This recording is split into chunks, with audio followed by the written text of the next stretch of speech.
Buenos días, pues vamos a iniciar esta mesa redonda que me decía ahora Laura, que yo creo que es récord histórico de NERClub por número de intervinientes.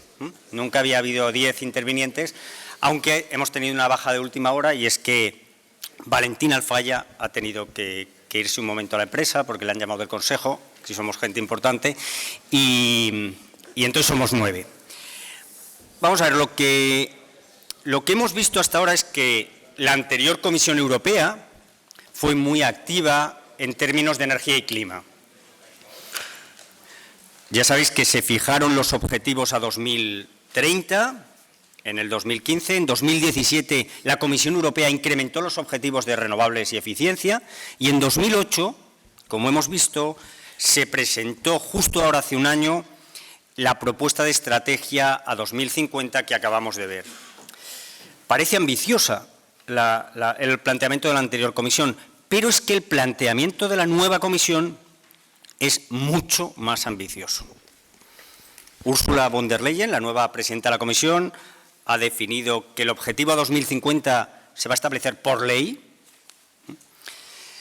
Plantea subir el objetivo al 50-55% de reducción de emisiones a 2030. Habla de lanzar un plan de inversiones muy ambicioso, convirtiendo al Banco Europeo de Inversiones en un banco climático. Ha hablado de lanzar un plan industrial. Propone dotar un fondo para la transición justa, que es un tema muy relevante. En definitiva, que el tema de la energía y clima se ha convertido en la prioridad de la nueva Comisión Europea. El eje básico para estructurar el resto de políticas. Entonces, como hemos visto y como todos sabemos, es un tema súper complejo. No solo implica cambios tecnológicos, que también implica cambios económicos, cambios fiscales, cambios de comportamiento de los ciudadanos, cambios del marco institucional. Yo creo que el planteamiento de la comisión, de la nueva comisión, afecta a todos y a todo. Y yo creo que es esencial pues, que haya debates con la participación de todos, y yo creo que es indicativo el número de intervinientes en esta mesa redonda, pues hablando de lo que es la complejidad del problema. Va a ser una mesa un poco estresante. Lo aviso porque voy a dar solamente 2 minutos a cada uno de los intervinientes. Cada uno de estos intervinientes, y yo creo que muchos les conocéis, podían hablar 1 hora, 1 hora y media. Yo creo que el reto es que solo hablen 2 minutos. He traído una tarjeta amarilla para cuando lleven 1 minuto y medio y una tarjeta roja para cuando lleven 2 minutos. Como no confío en ellos, he hablado con la cabina y entonces a los 2 minutos le van a quitar el micrófono. Falta de confianza. No, falta experiencia ya. Entonces, como habéis visto en el programa, pues en esta mesa redonda tenemos representantes de los 3 subsectores energéticos, de petróleo, de gas, electricidad.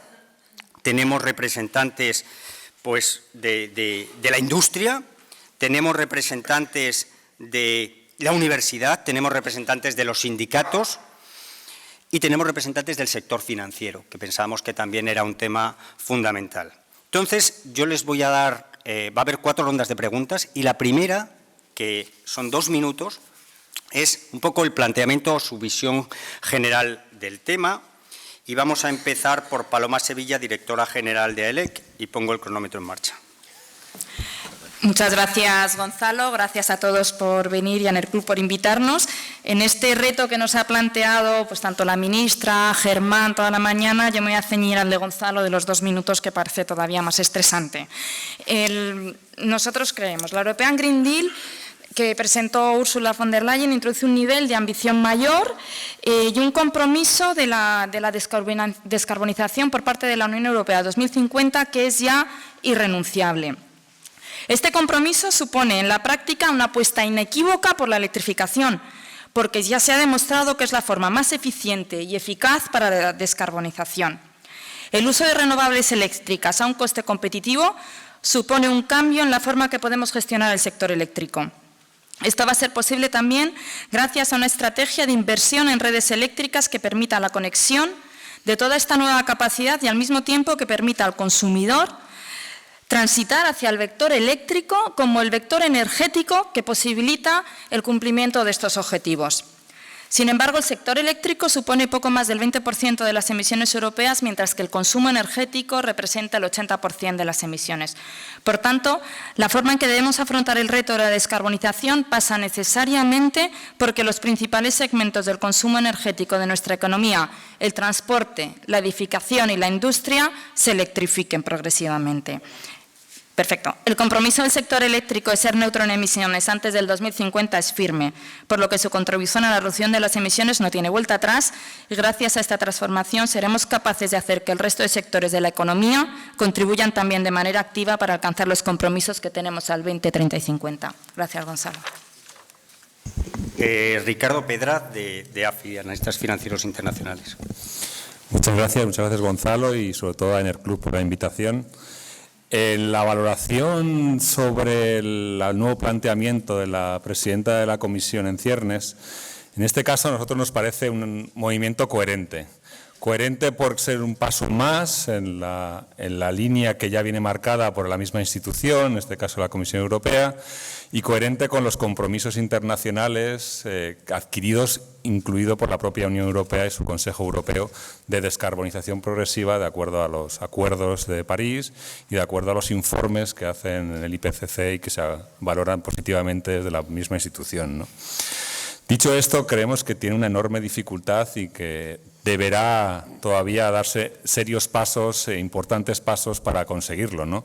No es solo un paso más, una vuelta de tuerca más, porque la descarbonización plena del sistema económico y social de Europa es un reto ingente que todavía tiene una solución en algunos ámbitos no definida, ¿no?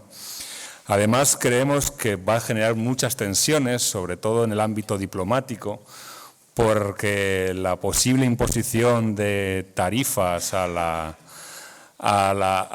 frontera a aquellos productores que muevan su producción fuera de la Unión Europea o que ya la tengan fuera y que tengan un mix de contaminación mucho más elevado que el que tiene la Unión Europea, estoy seguro que generará un problema dentro de la capacidad diplomática, ¿no? En cualquier caso, colocarlo como una prioridad estratégica dentro de la Comisión, colocarlo dentro de una vicepresidencia nada menos, un lugar en el que nunca ha ocupado este tema dentro de la Comisión Europea, nos parece clave para alinear todo el resto de políticas que tanta influencia tienen o más que la propia política y legislación climática. Muchas gracias. Andreu Puñet, director general de AOP. Bueno, yo quería decir que el sector del refino está completamente comprometido con los objetivos marcados en el Acuerdo de París. Queremos llegar a la neutralidad de emisiones en 2050 y además tenemos una propuesta técnica rigurosa y factible que precisamente presentamos la semana pasada. Está alineada con las necesidades de Europa y además tiene la ventaja de venir de un sector que tiene una visión clara de su futuro y que quiere ser parte de esta solución. La propuesta básicamente consiste en la transformación de las refinerías en centros energéticos hipereficientes en los que, a través de diferentes rutas tecnológicas, lleguemos a un 90% de reducción de las emisiones en 2050. Esto no es solo nuestra visión como AOP, sino que es la visión del sector del refino europeo liderado por Fuels Europe. Estas rutas tecnológicas suponen básicamente la utilización del hidrógeno verde, el progresivo complemento del petróleo con otro tipo de materias primas, hablamos de residuos urbanos, biológicos, residuos forestales, residuos industriales. Esto puede contribuir de forma muy importante a la economía circular y a la creación de oportunidades en el entorno rural, tema que se está tratando muy directamente en el European Green Deal. El centro de nuestra propuesta es básicamente la creación de lo que hemos denominado los ecocombustibles. Son combustibles líquidos bajos en carbono y que pueden ser una alternativa al mundo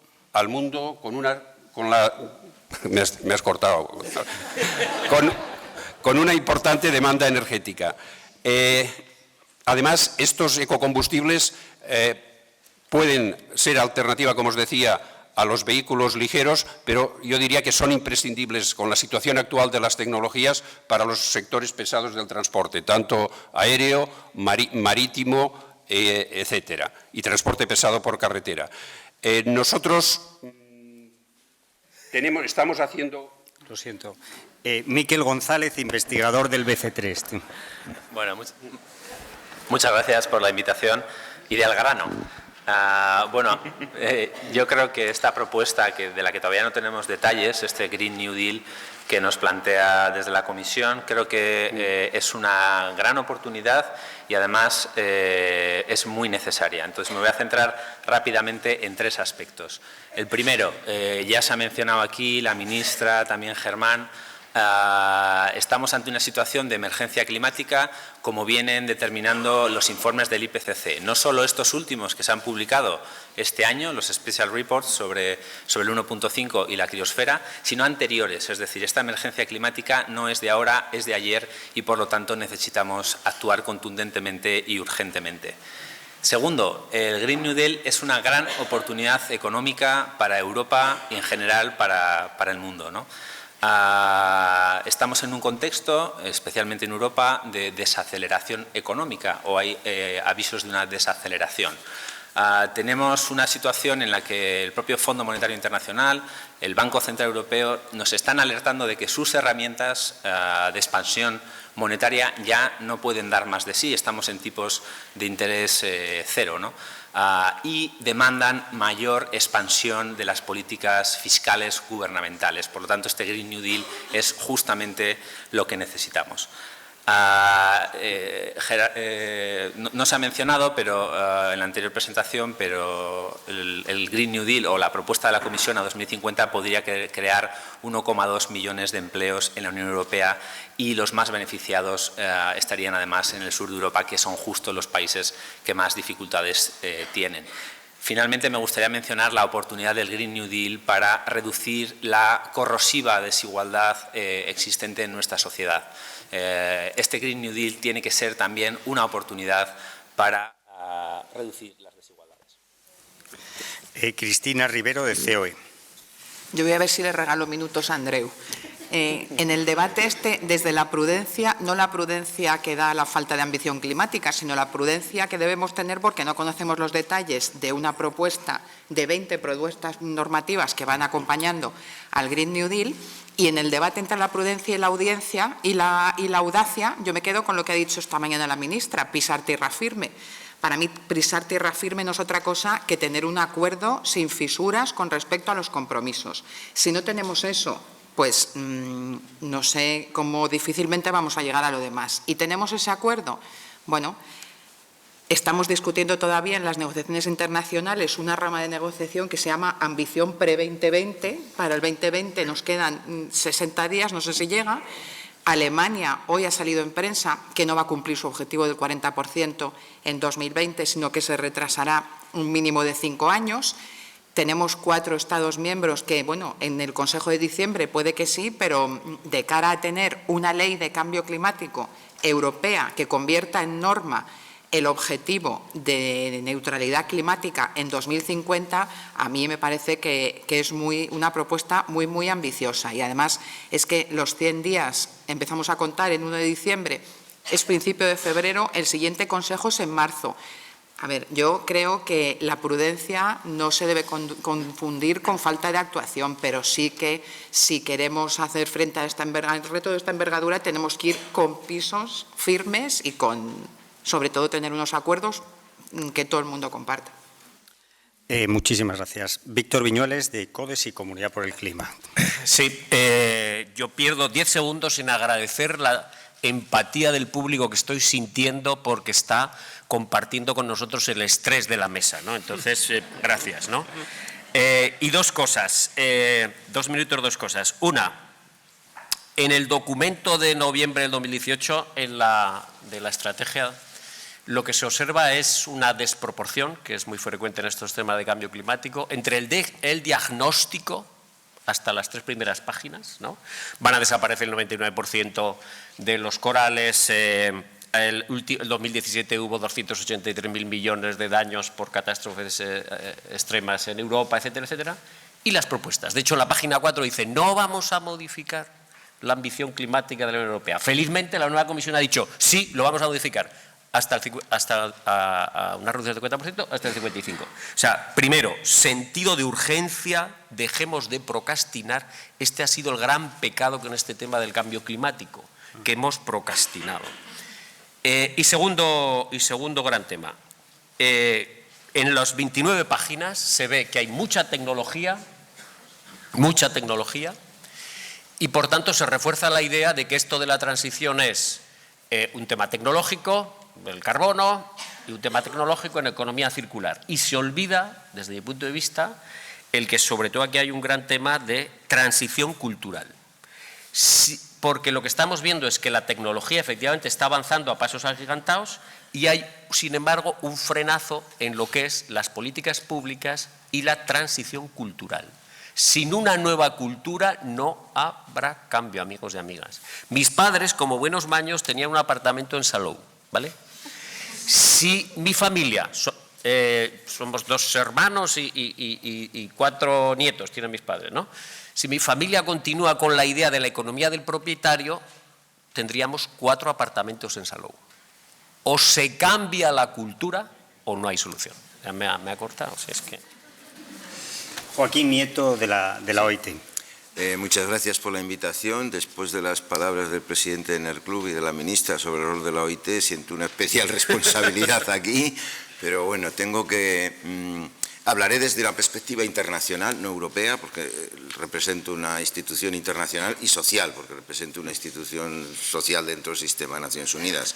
Y desde esa perspectiva, pues bueno, tenemos una mala noticia, muy mala, 430 partes por millón de concentraciones de CO2 equivalente en la atmósfera. A partir de 450 es 1,5 grados centígrados. Esa es la mala noticia. La buena, Nueva York. Lo que ha sucedido en Nueva York ha sido importante. El secretario general quería 2 cosas. Quería aumentar la ambición de los países, no lo ha logrado en todos, pero sí ha logrado cosas importantes, y revitalizar el tema. Y ha conseguido una tercera más.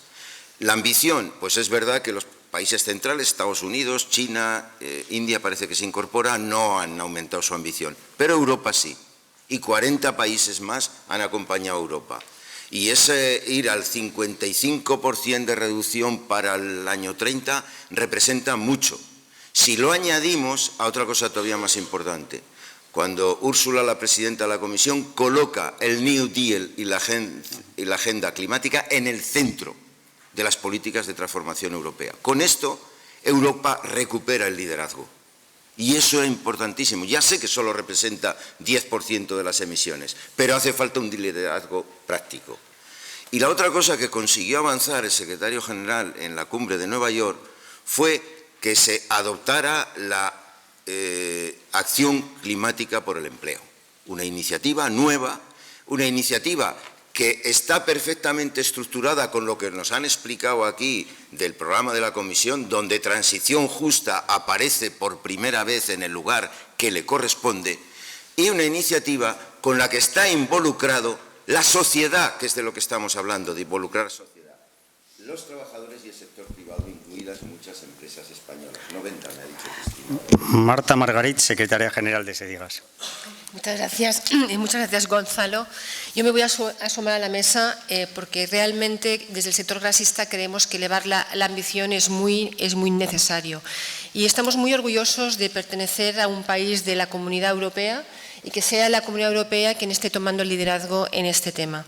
Pero como decía Germán Esteban antes en su presentación, es tan importante aumentar la ambición como ponerse a trabajar, ¿no? Llevamos muchos años aumentando ambición o intentándola aumentar, que no es fácil, pero tenemos que empezar a trabajar. Y el reto en empezar a trabajar es conseguir cómo hacerlo, ¿no? Y eso es básicamente encontrar el balance entre las tecnologías existentes o que van a existir, porque no olvidemos que hay tecnología que se está desarrollando y vendrá a futuro, y las necesidades de cada uno de los sectores. En este sentido, el sector gasista está comprometidísimo y es por ello que estamos desarrollando el gas renovable, que aporta básicamente la absorción del CO2 vía la economía circular, actuamos de sumidero de CO2 en ese sentido, actúa toda la infraestructura gasista de almacenamiento de energía, garantizamos la seguridad de suministro. Además, como sector estamos desarrollando la tecnología del hidrógeno, no solo en España, sino en toda Europa. Y finalmente, minimizamos el coste de la descarbonización al utilizar una infraestructura que ya existe. Muchas gracias. Muchas gracias. Pedro Linares, Universidad Pontificia Comillas. Muchas gracias, Gonzalo. Nos pedía Gonzalo que diéramos la visión de nuestra institución. Nosotros en las universidades tenemos libertad académica, así que para lo bueno y para lo malo.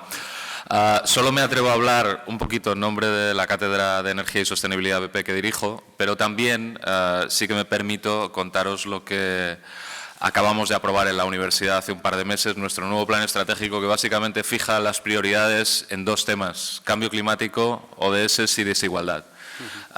Y no solo somos nosotros, hay muchas más universidades, la Politécnica de Madrid también está en ese mismo camino. Yo creo que las universidades tenemos un papel muy importante. Decía Víctor que tenemos que hacer una transición cultural. Yo creo que ahí el papel que tenemos las universidades en formación de alumnos, en transferencia de conocimiento a la sociedad es muy importante, y también en investigación, claro. Y por ejemplo, pues hoy mismo acabamos de publicar un informe hablando de cómo puede descarbonizarse la industria en conjunto con un grupo de universidades europeas para precisamente tratar de contribuir desde el conocimiento, desde el análisis, que es lo que podemos aportar las universidades, más que visión política. La política se la dejamos a la sociedad. Nosotros lo que podemos aportar es precisamente ese conocimiento y esa evaluación de políticas que yo creo que es muy importante. Muchas gracias. Pues vamos a la segunda pregunta. La segunda pregunta es si te parece bien la propuesta de la comisión. Y tienes que decir si sí o si no y por qué. Digo, voy a ver cuántos sí y cuántos no hay. ¿Vale? Bueno. Muchas gracias, Gonzalo. Creo que teníamos unos objetivos ambiciosos para el 30, que era el 40% de reducción de emisiones, renovables... Te recuerdo que si te parece bien o no. O sea, empezar por... Tengo que dar un marco. 32% vale. Venga, y la eficiencia un 32,5%. Sumando todos los PNIEC, llegamos a un 43-45%. Por tanto, subir a 50 es una mayor ambición, pero tampoco exagerada, con lo cual me parece bien. Apúntame el tic. Vale. Entonces, se habla también del 55 y aquí, como dijo ayer la directora general de la Oficina de Cambio Climático, para esto sí que sería necesario que otras partes del mundo, por así decirlo, no solo Europa, sino pues China y Estados Unidos, también colaborasen y poder crear mecanismos conjuntos para la reducción de emisiones, como es la ampliación de los ETS. La inclusión de los sectores difusos es absolutamente necesaria. Hablamos específicamente del sector marítimo y el aéreo dentro de los objetivos de reducción de emisiones. La descarbonización del sector eléctrico y de la industria ya es posible gracias a la existencia de ETS con señales robustas para la reducción de emisiones. Sin embargo, el objetivo del 50 al 55 no será posible sin la inclusión de estos sectores, sin adoptar medidas adicionales sobre el transporte y la edificación. Para el caso del sector eléctrico español, el objetivo en el 2030 es ambicioso. Hablamos de generar un 74% de electricidad con renovables y más de un 80% de generación libre de emisiones. Por tanto, los esfuerzos para el sector eléctrico pasan por incrementar las renovables y esto solo será posible, también como ha dicho Germán, aumentando la demanda eléctrica. Me debes medio minuto para la siguiente. Muy bien. Ricardo. Buenas, empezaré por la respuesta. Hay coherencia en el planteamiento, como es una evolución del pasado, con lo cual afirmativo el mensaje en favor del compromiso climático. Sí que hay que tener en cuenta que no hay cambios a priori en la parte de evolución que tiene que tener el sector financiero, ¿no? Hay nuevos compromisos globales que vinculan muy directamente ya al sector energético y otros, pero todavía en la parte del sector financiero estamos sentando las bases. Todos conocéis, imagino, el Plan de Acción de las Finanzas Sostenibles, que tiene todavía mucho recorrido por asentar y concretar, pero en gran medida sienta las bases de ese futuro desarrollo, no sabemos si legislativo o no. De momento, todas las actuaciones que hay, o la gran parte de las actuaciones que hay, se deben a autorregulación o impulsos y compromisos del propio sector, con lo cual, en este sentido, no hay grandes cambios más allá del objetivo final que entendemos lógico y coherente. Andreu. Nosotros estamos de acuerdo con el objetivo final de la descarbonización y de la neutralidad de emisiones. Como he dicho antes, tenemos un plan estratégico que presentamos la semana pasada, que es un plan realista, factible y riguroso. En cuanto al nivel de ambición, aquí sí que queremos hacer nuestros comentarios. Cuanto más ambicioso sea el plan, más flexibilidad tiene que tener a la hora de conseguir y a la hora de utilizar los medios adecuados para conseguir estos objetivos. Cuantas más restricciones tiene un problema, más difícil es llegar a la solución. Entonces, lo que proponemos es esta flexibilidad. Y esta flexibilidad, en nuestro discurso y en el de amigos de la Administración, estamos todos de acuerdo, la receta mágica se llama neutralidad tecnológica. Neutralidad tecnológica. Dejemos a las empresas, dejemos a los sectores que evolucionen, que compitan entre ellos y que gane el más eficiente. Entonces, con esta libertad, sin prohibiciones, simplemente incentivando, pensamos que se puede llegar a los objetivos estos tan ambiciosos e incluso más de lo que pensábamos hasta ahora. Y ahora me tomo el tiempo que me has quitado antes. En nuestro objetivo de la estrategia reducimos un 90% las emisiones en las refinerías y reducimos un 80% las emisiones que generan los productos que nosotros hemos fabricado. Muchas gracias. Miquel. Bueno, pues respondiendo a tu pregunta directamente y a falta de más información y más detalles, yo diría que sí. Me parece muy oportuno la propuesta de ser el primer continente neutro en carbono. Me parece que es un gran mensaje político y también de cara a 2030 es importante ese aumento de la ambición climática. En parte lo ha mencionado la ministra hoy, ¿no? Esa reducción al 55% de las emisiones es lo que nos puede permitir decir que la política climática europea está alineada con el Acuerdo de París. Y al respecto me gustaría mencionar algunos detalles técnicos que igual no se conocen, pero cuando se aprobó el objetivo de menos 40% fue en 2014. Los trabajos previos para esa aprobación pues fueron varios años antes. Sabemos que con la aprobación de las directivas de renovables y de eficiencia energética seguramente ya podamos estar en un objetivo de 45% simplemente con estas nuevas políticas. Y también sabemos que los anuncios de cierres de centrales de carbón en Europa, el compromiso de algunos países y otros que se pueden precipitar, muchos analistas creen que podríamos estar en esa horquilla de 50-55 si esto se produce. También añadir que en este periodo, desde que se aprobó este objetivo de menos 40 hasta ahora, 2012 hasta ahora, pues ha habido una reducción drástica de algunas tecnologías. Mencionaré pues, la solar, la eólica y las baterías, obviamente dentro de la neutralidad tecnológica, pero estas han reducido más de un 50%, todas ellas, sus costes. Por lo tanto, es factible, es posible y además es coherente con el Acuerdo de París. Muchas gracias, Miquel. Cristina.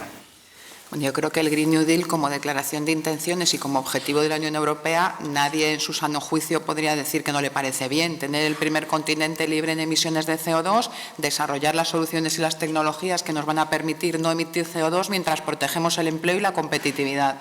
Pues a todos nos suena música celestial. Pero vamos a tener un poco de cuidado en cómo hacemos las cosas, porque yo sí que creo que en la propuesta faltarían igual medidas de otra índole que no están bien desarrolladas y que van a ser imprescindibles. Víctor. Sí, sé que hay una leyenda urbana de que el tercer sector, las ONGs, tendemos a decir siempre que no a las políticas públicas, ¿no? Es falsa, no sé por qué se ha construido, porque yo no sé.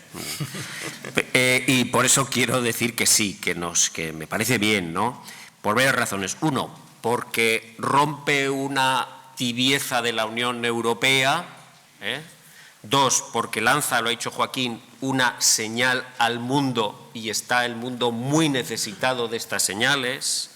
Tres, porque lanza una señal también a los países de la Unión Europea diciendo hay que ir por aquí, señores y señoras. 4, lanza señales a la sociedad, a las empresas, a las entidades, a las escuelas, a las iglesias, a todo el mundo. Vamos a ir por aquí, prepárense. 5, porque plantea con claridad fines. Muchas veces los programas políticos están llenos de medidas instrumentales. Haremos un plan estratégico, haremos una no sé qué, haremos tal, haremos cual. No me cuente usted cómo lo va a hacer, cuénteme a dónde vamos a llegar. Eso es lo que plantea y me parece bien. vamos a llegar aquí en esta fecha. Eso está muy bien, ¿no? 6. Lo dice al principio, hay una escucha a la sociedad, tanto en el tema de la transición justa, que Joaquín Nieto abanderó desde hace mucho, ¿no? Está pasando lo de Francia, Ecuador, Chile, hay muchas cosas muchos señales que nos dicen que tenemos que hacer esa transición justa, y el tema de los jóvenes, ¿no? La escucha. Y finalmente, yo creo que hay un tema muy importante, y es que se habla bastante de dinero. Muchas veces las políticas públicas están diciendo haré esto, y no dice dónde va a salir el dinero para hacerlo. Entonces no se hace, ¿no? Entonces, en ese sentido, se habla de varias líneas para conseguir esos recursos, del impuesto al carbono, el carbono en fronteras, es decir, me parece muy bien que se hable con claridad del tema del dinero. Joaquín. Sí, desde el punto de vista internacional, porque, ya lo dije antes, da una señal ambiciosa en favor de una mayor ambición que es necesaria para evitar que las temperaturas aumenten más de 2 grados centígrados y, por lo tanto, un cambio climático catastrófico. Y sí, desde el punto de vista internacional, porque adquiere un liderazgo que es necesario y que la Unión Europea había perdido y que recupera.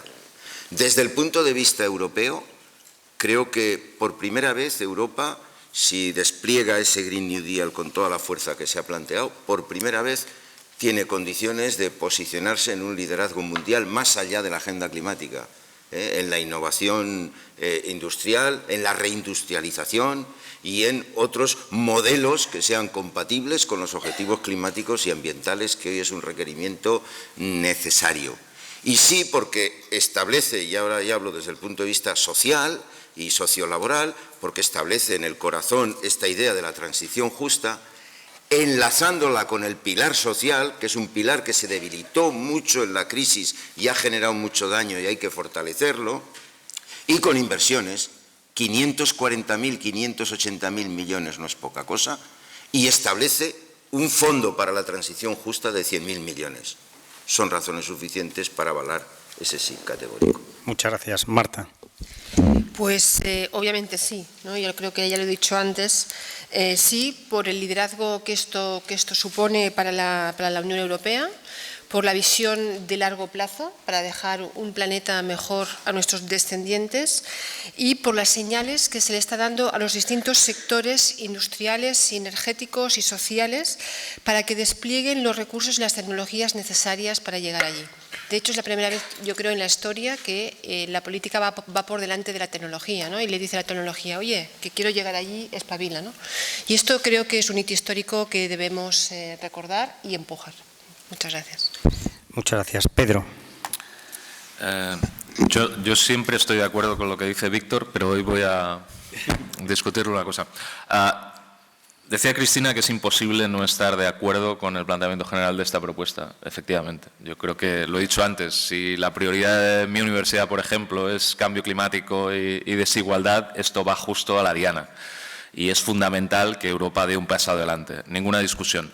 A mí lo que pasa es que me preocupa que ese liderazgo que queremos ganar con las palabras luego no se vea acompañado de los hechos. Y los hechos necesitan medios y políticas instrumentales, no solo plantear los objetivos, que es imprescindible, también necesitan medios y políticas instrumentales.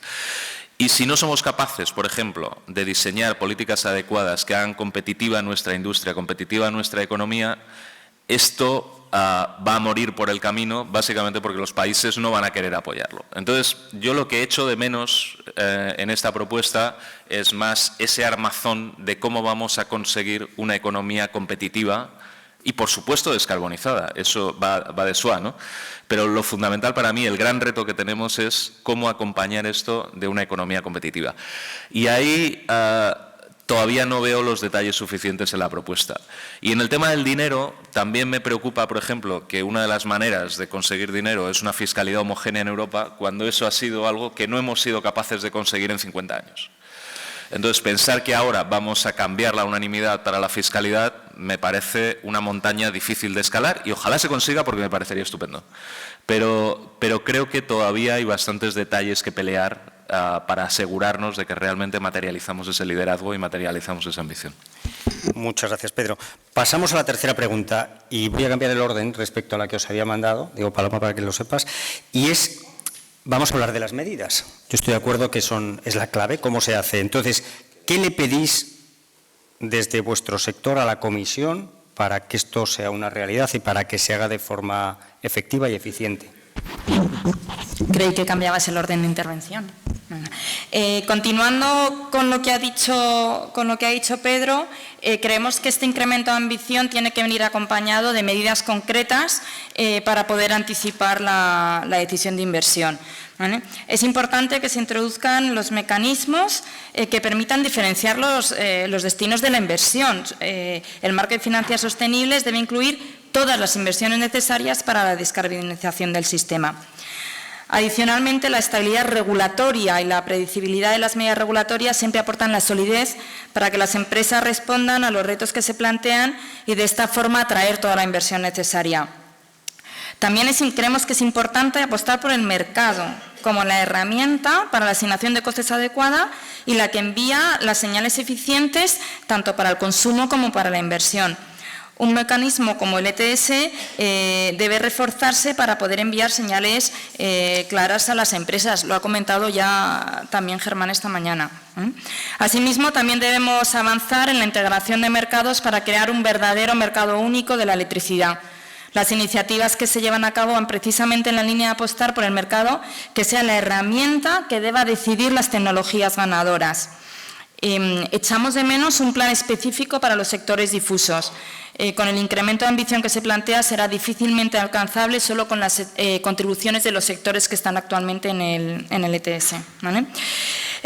También, y lo ha empezado a esbozar Pedro, la parte del recibo eléctrico que incluye los cargos se ha incrementado en un 73% desde 2008, penalizando el consumo eléctrico. Hacen falta señales de precio que eviten distorsiones en el recibo, ya que la electrificación es el camino más eficiente para la descarbonización. La contaminación de las tarifas con impuestos o cargos que no justifican las externalidades no ayuda a la electrificación ni a inducir comportamientos eficientes. Es necesario que la Directiva sobre Imposición Energética tenga en cuenta los objetivos de descarbonización. Muchas gracias, Andreu. Ricardo, perdona.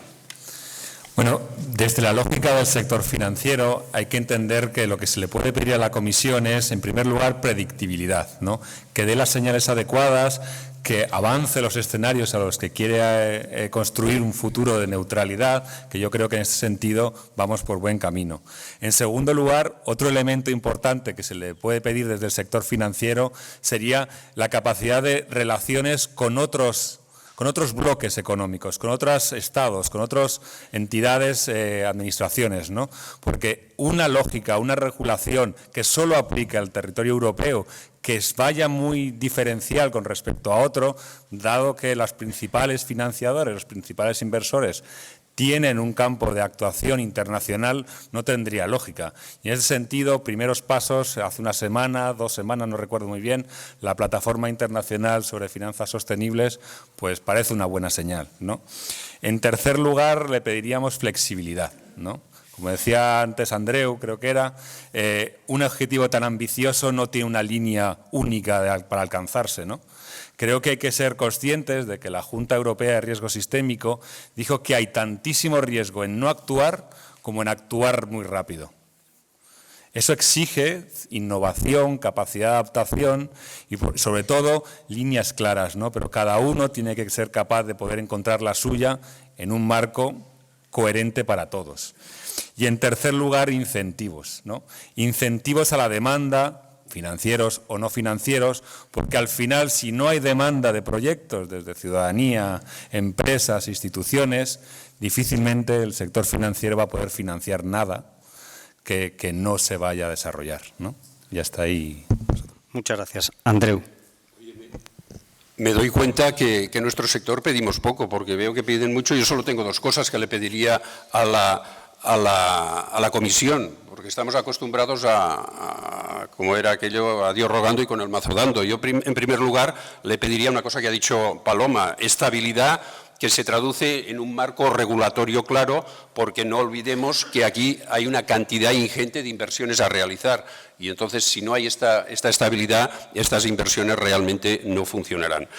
En segundo lugar, también lo ha comentado Pedro y no sé quién más de la mesa, que se van a movilizar una cantidad ingente de recursos, ¿no? Entonces, estos recursos yo creo que tendrían que utilizarse para establecer una política industrial sólida, no solo a nivel europeo, sino también a nivel español, por supuesto, y una política de investigación, desarrollo e innovación que nos permitan luchar con la medicina esta que del sector estamos recetando siempre, que es la neutralidad tecnológica, es decir, un buen sector tecnológico de investigación, un buen sector científico te daría las posibilidades de ir avanzando en la innovación, en las nuevas tecnologías que pensamos honestamente que son las palancas que van a conseguir este cambio, ¿no? Y además todo esto aprovecharía las circunstancias que Europa, ya que vamos a ser los líderes en la descarbonización, también seríamos los líderes en estas tecnologías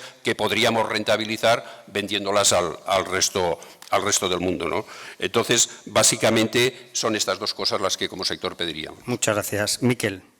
Bueno, pues yo pediría tres cosas. Bueno, pediría mucho, pero tres cosas por resumir. En primer lugar, pediría liderazgo, que esto ya lo están mostrando, porque creo que esa es una de las formas de aprovechar las oportunidades industriales de generación de empleo, etcétera, en la Unión Europea.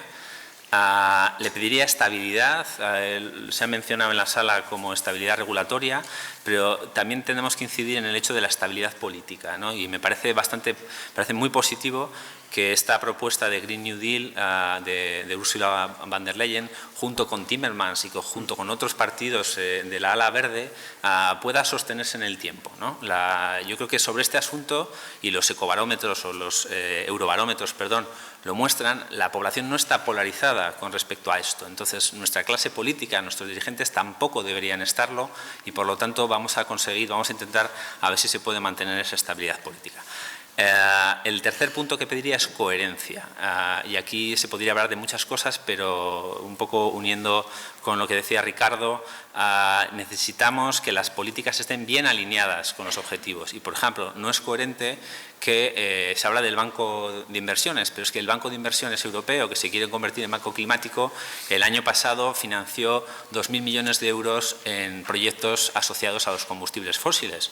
O la OCDE estima que el año pasado las subvenciones a los combustibles fósiles rondaron entre los 39.000 millones y 54.000 millones de euros, algo que también va, bueno, pues en contra de la propia neutralidad tecnológica. Es decir, necesitamos revertir estas líneas que son incoherentes y llevarlas en la senda de las energías limpias y renovables. Muchas gracias, Miquel. Cristina. A mí me da hasta pudor pedirle algo a la comisión viendo a Germán, porque me consta que lo que nos decía de que echan humo es verdad, porque preparar toda esta propuesta en 100 días está siendo un reto, aunque solo sea logístico, importante, pero sí que yo creo que habría que pedirle muchas cosas. Y entre las cosas que hay que pedirle es altura de miras, no solo en el objetivo, sino también en el diseño de las herramientas que hacen falta para esto, porque lo que tenemos encima de la mesa son como pequeñas vueltas de tuerca de lo que ya está. Acabamos de negociar la Directiva de Renovables y Eficiencia Energética y estamos ya encargando a la Comisaria de Energía que la revise. El tema del impuesto de CO2, lo mismo. La reforma del ETS, os recuerdo que hemos estado negociando la entrada en vigor del mecanismo de estabilidad del mercado entre 2013 y 2018. Se aprobó en 2018, ha empezado a funcionar, pero todavía no hemos visto cómo funciona el cambio del factor de reducción lineal del 1,74 al 2,2 en la asignación de derechos. Todo eso, y ya estamos pensando en darle una vuelta otra vez al ETS. Sabemos lo que pasó con el fondo de nuevos entrantes, con el NER 300. Está pendiente el fondo de innovación, está pendiente el fondo de transición justa. A mí me da la impresión de que esto, con pequeñitas vueltas de tuerca a regulación que ya tenemos y que nos cuesta años acordar, pues no sé si está a la altura del reto que supone. Y luego hay dos cosas que contiene el New Deal que yo creo que en eso hay que centrarse. Uno, el Pacto Europeo por el Clima, que es el que involucra de verdad a la sociedad, y otro que viene ahí pero pasa desapercibido, y os lo leo tal cual: una estrategia completa a largo plazo para el futuro industrial de Europa que cubra todos los aspectos que afectan a la industria y su competitividad, desde las inversiones y la compra pública al comercio, nuevos perfiles y habilidades profesionales, innovación y apoyo a las pymes. Bueno, pues que no se quede esto como en el objetivo del 20% del PIB industrial, que ni nos acordamos. Muchas gracias, Cristina. Víctor, ¿qué le pides? Yo antes ya había pedido sentido de urgencia y transición cultural. Añado la potente diplomacia global, en el sentido que decía Joaquín, liderando con el ejemplo, sobre todo porque el 2020 es muy importante. Hay que elevar la ambición de las contribuciones nacionales, es decir, y ahí también no solo liderando con el ejemplo que se hace en la Unión Europea, sino interviniendo en los debates sobre bienes comunes globales, por ejemplo, el tema de la Amazonía y la intervención de Macron en el G7, ¿no? 2. Oponer al miedo que inocula la sociedad europea, miedo a la digitalización, a los problemas de sostenibilidad, a los migrantes, es decir, las dos terapias claves que son seguridad y esperanza, gestionar ese miedo. Si no, la liaremos parda. Entonces, ese es otro tema, ¿no? 3. El propio documento de la Unión Europea y tal, en general, hay mucho PIB y poco FIB. Necesitamos no más crecimiento, necesitamos más desarrollo. Necesitamos menos cantidad, más calidad. Necesitamos comer mejor carne y menos carne. Sería una buena metáfora, ¿no? 4. Se menciona poco el tema de la adaptación y va a haber y ya está habiendo mucho dolor, lo hemos visto en nuestras costas ahora, y necesitamos menguar ese dolor evitable. Debe haber más políticas de adaptación. Y finalmente, se ha creado también otra leyenda urbana en las políticas públicas que consiste en todo incentivos, cero coerción, cero obligación. Pues no. Tuvimos éxito en el protocolo de Montreal porque dijimos alto y claro, estos gases no. Y a veces no sabíamos cómo lo íbamos a resolver, Pedro. Bueno, ya lo iremos viendo, pero estos no. Y tenemos que meter más obligación, tanto a los países como a las personas. En Filipinas, aunque no se vea, obligan en Filipinas que den el título en secundaria universidad. Este tipo de medidas coercitivas, Joaquín. Bueno, seis medidas. Estoy de acuerdo con lo que dice Pedro, que queda mucho por clarificar, claro que sí. Primero, una senda de cumplimiento. Es que de aquí a 2050 hay mucho tiempo y hay que hacer la senda de cumplimiento de conjunto y en cada uno de sus apartados. Y sendas de cumplimiento respectivas de los países, de los Estados miembros. Segundo, el alineamiento con los Objetivos de Desarrollo Sostenible de la Agenda 2030 de Naciones Unidas, porque, tal como bien dice la Agenda 2030, es un conjunto coherente, y particularmente el reforzamiento del pilar social, que está muy deficiente. Tercero, un sistema combinado de fiscalidad e incentivos que sea operativo, que garantice las inversiones previstas y su buen uso. Cuarto, relacionado con esto, clarificar la cuantía, los objetivos y el diseño del Fondo para la Transición Justa. 5. Participación social. No se puede hablar de la sociedad, ¿verdad? Y solo pensarla individualmente. Mecanismos, procedimientos, arquitectura de participación social. Por supuesto, sindicatos, empresarios en el diálogo social, pero también del resto.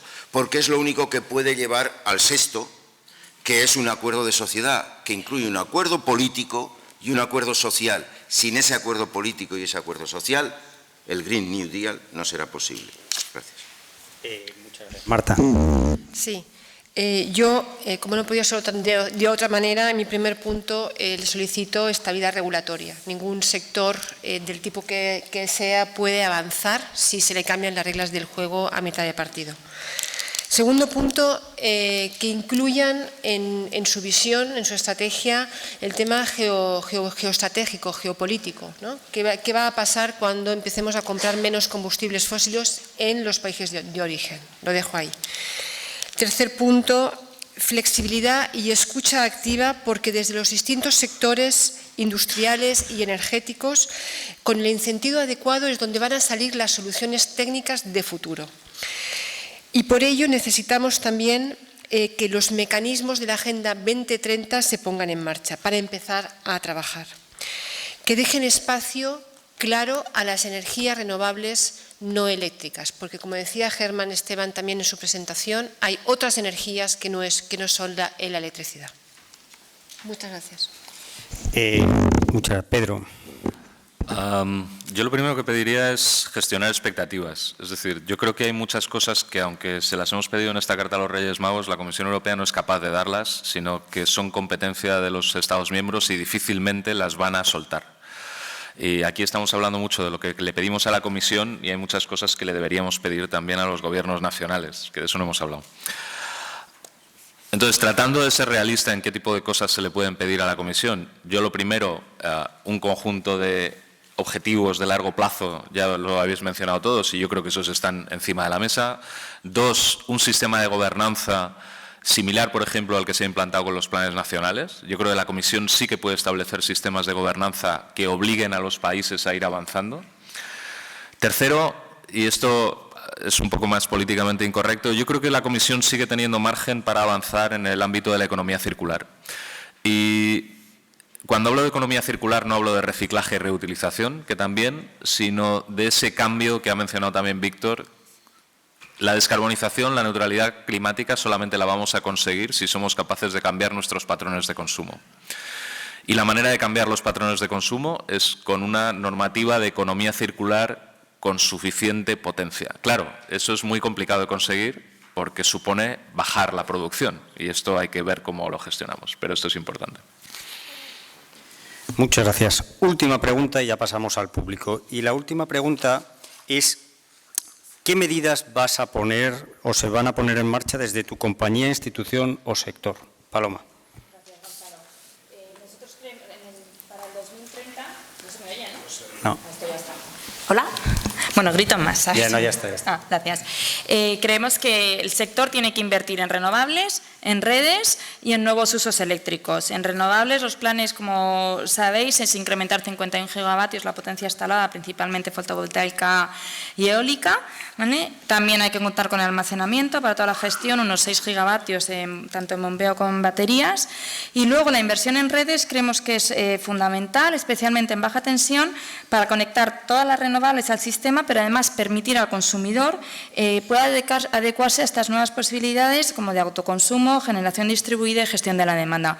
Estamos hablando de unos 90.000 millones en renovables y unos 25.000 millones en la red, pues para digitalizarla y renovarla. Todo esto, como ya se ha comentado, necesita una regulación adecuada. También creemos que en el 30 va a haber 5 millones de vehículos eléctricos conectados, 1 millón de instalaciones de autoconsumo y unos 110 gigas de renovables, ¿no? Va a haber, y sabéis por los planes que han hecho nuestras compañías, una gran red y se va a desplegar de puntos de recarga. Pero también queremos deciros que todo esto, el rol básico del consumidor, y para ello el consumidor necesita información. Y es un poco también lo que estamos trabajando ya en el sector, después de los despliegues del contador inteligente, darle a ese consumidor toda la información de su consumo para que luego pueda actuar, ¿no? Porque nosotros creemos que un consumidor informado es un consumidor eficiente y creemos que tiene que ir por ahí, que se ha comentado antes. Gracias. Muchas gracias, Ricardo. Buenas. Yo antes de decir lo que tiene que hacer el sector, quería puntualizar 2 cosas relacionadas con lo que está haciendo el sector, ¿no?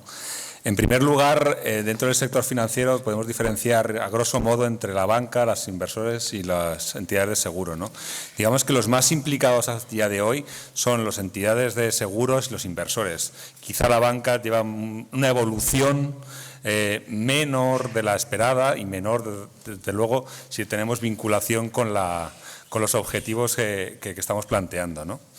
En segundo lugar, quisiera señalar que hasta ahora no hay ningún tipo de incentivo, no hay ningún tipo de regulación, no hay ningún tipo de actuación premeditada por parte del sector financiero que le haya empujado. Todo lo que se ha hecho hasta ahora está basado en la autorregulación, los compromisos, etcétera, que decía anteriormente, ¿no? De cara a futuro, creo que la clave está en 4 ámbitos que quizá desglosan cuál es la capacidad del sector, ¿no? En primer lugar, que entiendan que esto es una oportunidad, ¿no? El sector financiero tiene que ir identificando esto como una oportunidad de acercarse más a las necesidades de sus clientes, en el fondo, para poder atenderles convenientemente en esta transición, ¿no? Creo que tienen que procesar de manera mejor de la actual los riesgos que estos elementos de neutralidad en la actividad económica suponen para muchos de los sectores que financian, ¿no? Porque hasta ahora es un componente que apenas se está teniendo en cuenta. En tercer lugar, una comunicación y un compromiso claro, que seguramente sea el primero que se adopte. Muchas gracias. Y en cuarto lugar, unas métricas que permitan hacer esa senda de evolución positiva, en ese sentido, pese a la flexibilidad que decía antes, pero de alguna manera que cada uno establezca sus métricas. Un inciso final. Quiero dejar claro en este foro las dos visiones y movimientos que hay separados. Por un lado está el regulador, o los consumidores, que están hablando de unas mayores inversiones verdes. Por otro lado está el supervisor, que lo que está intentando incentivar es que haya unas menores inversiones en activos no contaminantes. Muchas gracias. Miquel. Andreu, perdón, Andreu. Bueno, veo, Gonzalo, que no me tienes mucho cariño, pero bueno. Oye, pues he dicho ya antes que en el sector parece que lo tuviésemos preparado. La semana pasada presentamos nuestra estrategia para evolución hacia los ecocombustibles. Como sector pensamos que una de las características de los combustibles líquidos actuales, que es su densidad energética, es imprescindible para acometer los retos del transporte. Básicamente, como he dicho antes, transporte pesado por carretera, transporte marítimo, transporte aéreo. No vemos todavía unas baterías que pesan 2.000 toneladas alimentando a un Boeing 787 para que cruce el Atlántico y con 237 toneladas de carga, cuando hoy día lo puede hacer 100 toneladas de queroseno. Entonces, tiene que evolucionar mucho esta tecnología para conseguir esto. Por tanto, seguimos apostando por los combustibles líquidos, estos ecocombustibles, y en nuestra estrategia los vamos a producir en nuestras refinerías con un 90% menos de emisiones de CO2, utilizando el hidrógeno verde, utilizando la captura y almacenamiento de CO2, utilizando la biomasa. El otro ámbito que hemos comentado es que con estos biocombustibles, vamos a ser capaces de reducir la intensidad de las emisiones en la utilización de nuestros combustibles hasta el 80%. Básicamente, esta estrategia es reducción de emisiones de CO2, pero no obstante tiene una serie de múltiples beneficios que van directamente al progreso económico-social. Economía circular, lo hemos comentado antes. Grandes ventajas en cuanto a lo que es generación y gestión de la energía. Seguridad de suministro del país, nos hará prácticamente independientes de materias primas externas, no como en el caso de las baterías eléctricas, que pasaremos a depender exclusivamente de 3 o 4 países en el mundo, que son los que fabrican el litio, el cobalto, etcétera. Podemos aportar y apoyar fuertemente la investigación, desarrollo e innovación en el país. Podemos ser competitivos y podemos exportar esta tecnología. Podemos, en nuestras futuras refinerías hipereficientes, que sea un núcleo de transferencia de tecnología con las empresas que vayan a nuestro alrededor. Y además vamos a seguir generando empleo de calidad, vamos con estas nuevas inversiones a seguir contribuyendo y, sobre todo, una cosa muy importante, que es vamos a apoyar al desarrollo de las zonas rurales. Muchas gracias, Andreu. Miquel. Bueno, pues yo, claro, desde la óptica de la universidad o de los centros de investigación, yo creo que nuestra misión tiene que seguir siendo generar investigación de calidad que pueda ayudar a la toma de decisiones.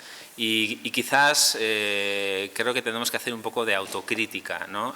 Con respecto al papel que jugamos, ¿no? Porque muchas veces hacemos informes o trabajos de investigación o publicaciones que son muy sofisticadas, pero nos falta dar ese salto de estar más en contacto con los que toman las decisiones políticas, con los decisores en las empresas, con las ONGs, etcétera, para que esas herramientas que nosotros vamos generando sean verdaderamente útiles, ¿no? Y eso yo creo que bueno, pues tenemos carencias importantes, y es una pena, porque yo personalmente me siento muy enriquecido cuando, bueno, pues participo en jornadas como esta, con tantos ponentes que tienen tanto conocimiento sobre el sector. Entonces yo creo que ahí es bueno, algo que nosotros tenemos que hacer mejor. Muchas gracias. Cristina.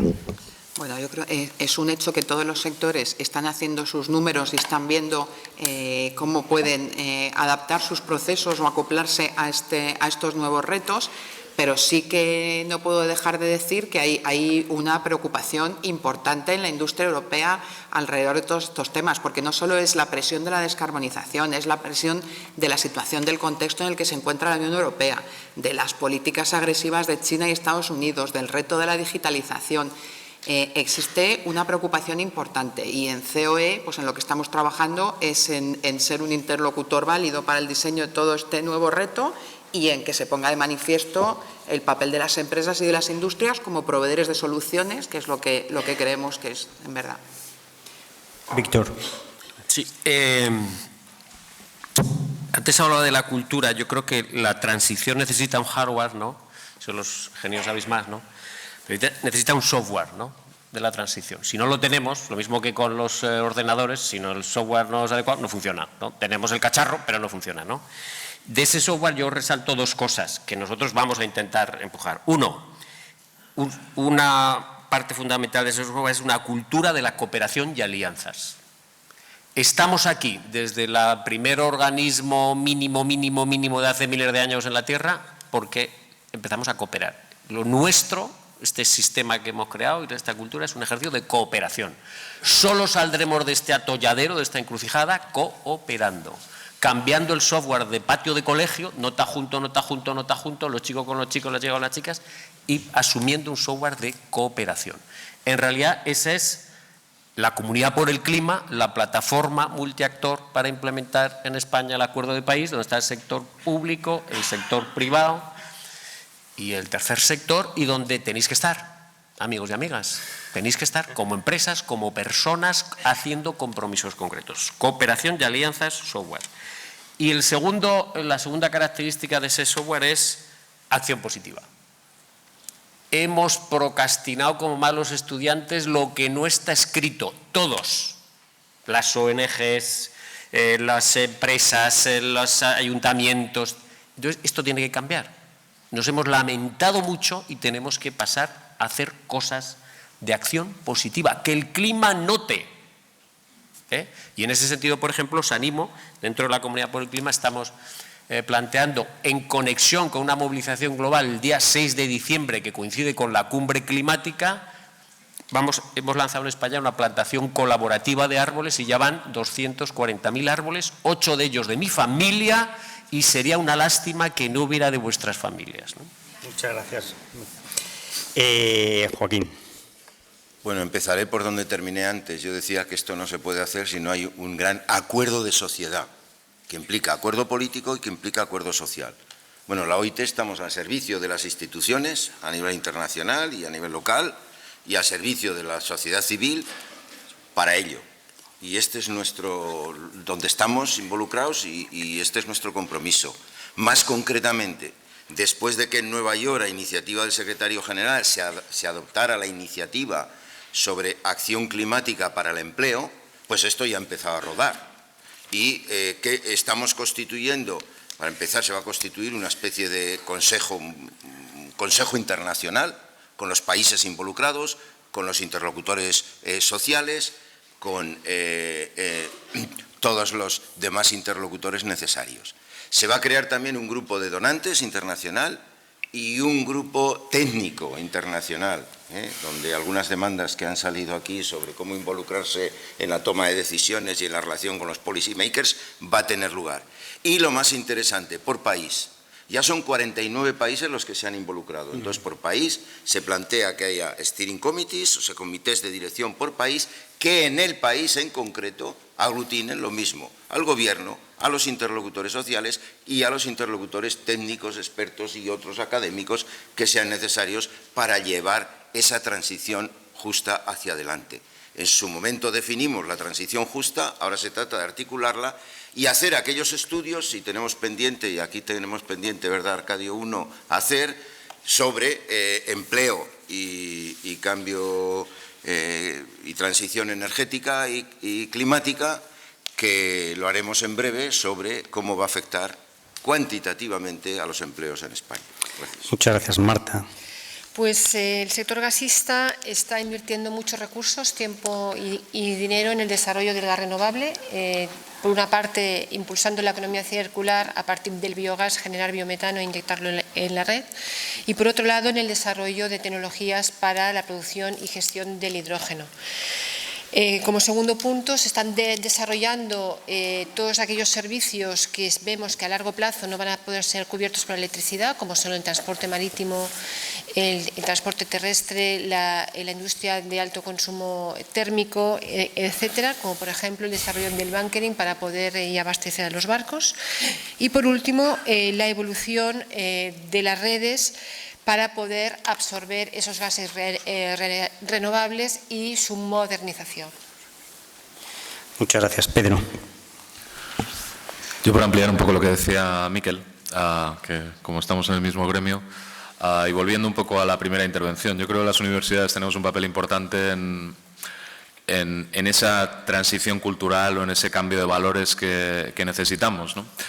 No solo en la formación técnica, que evidentemente es importante, sino también en la formación integral de los alumnos, de los estudiantes, que sean capaces de entender cómo tiene que cambiar la sociedad para producir estas diferencias, ¿no?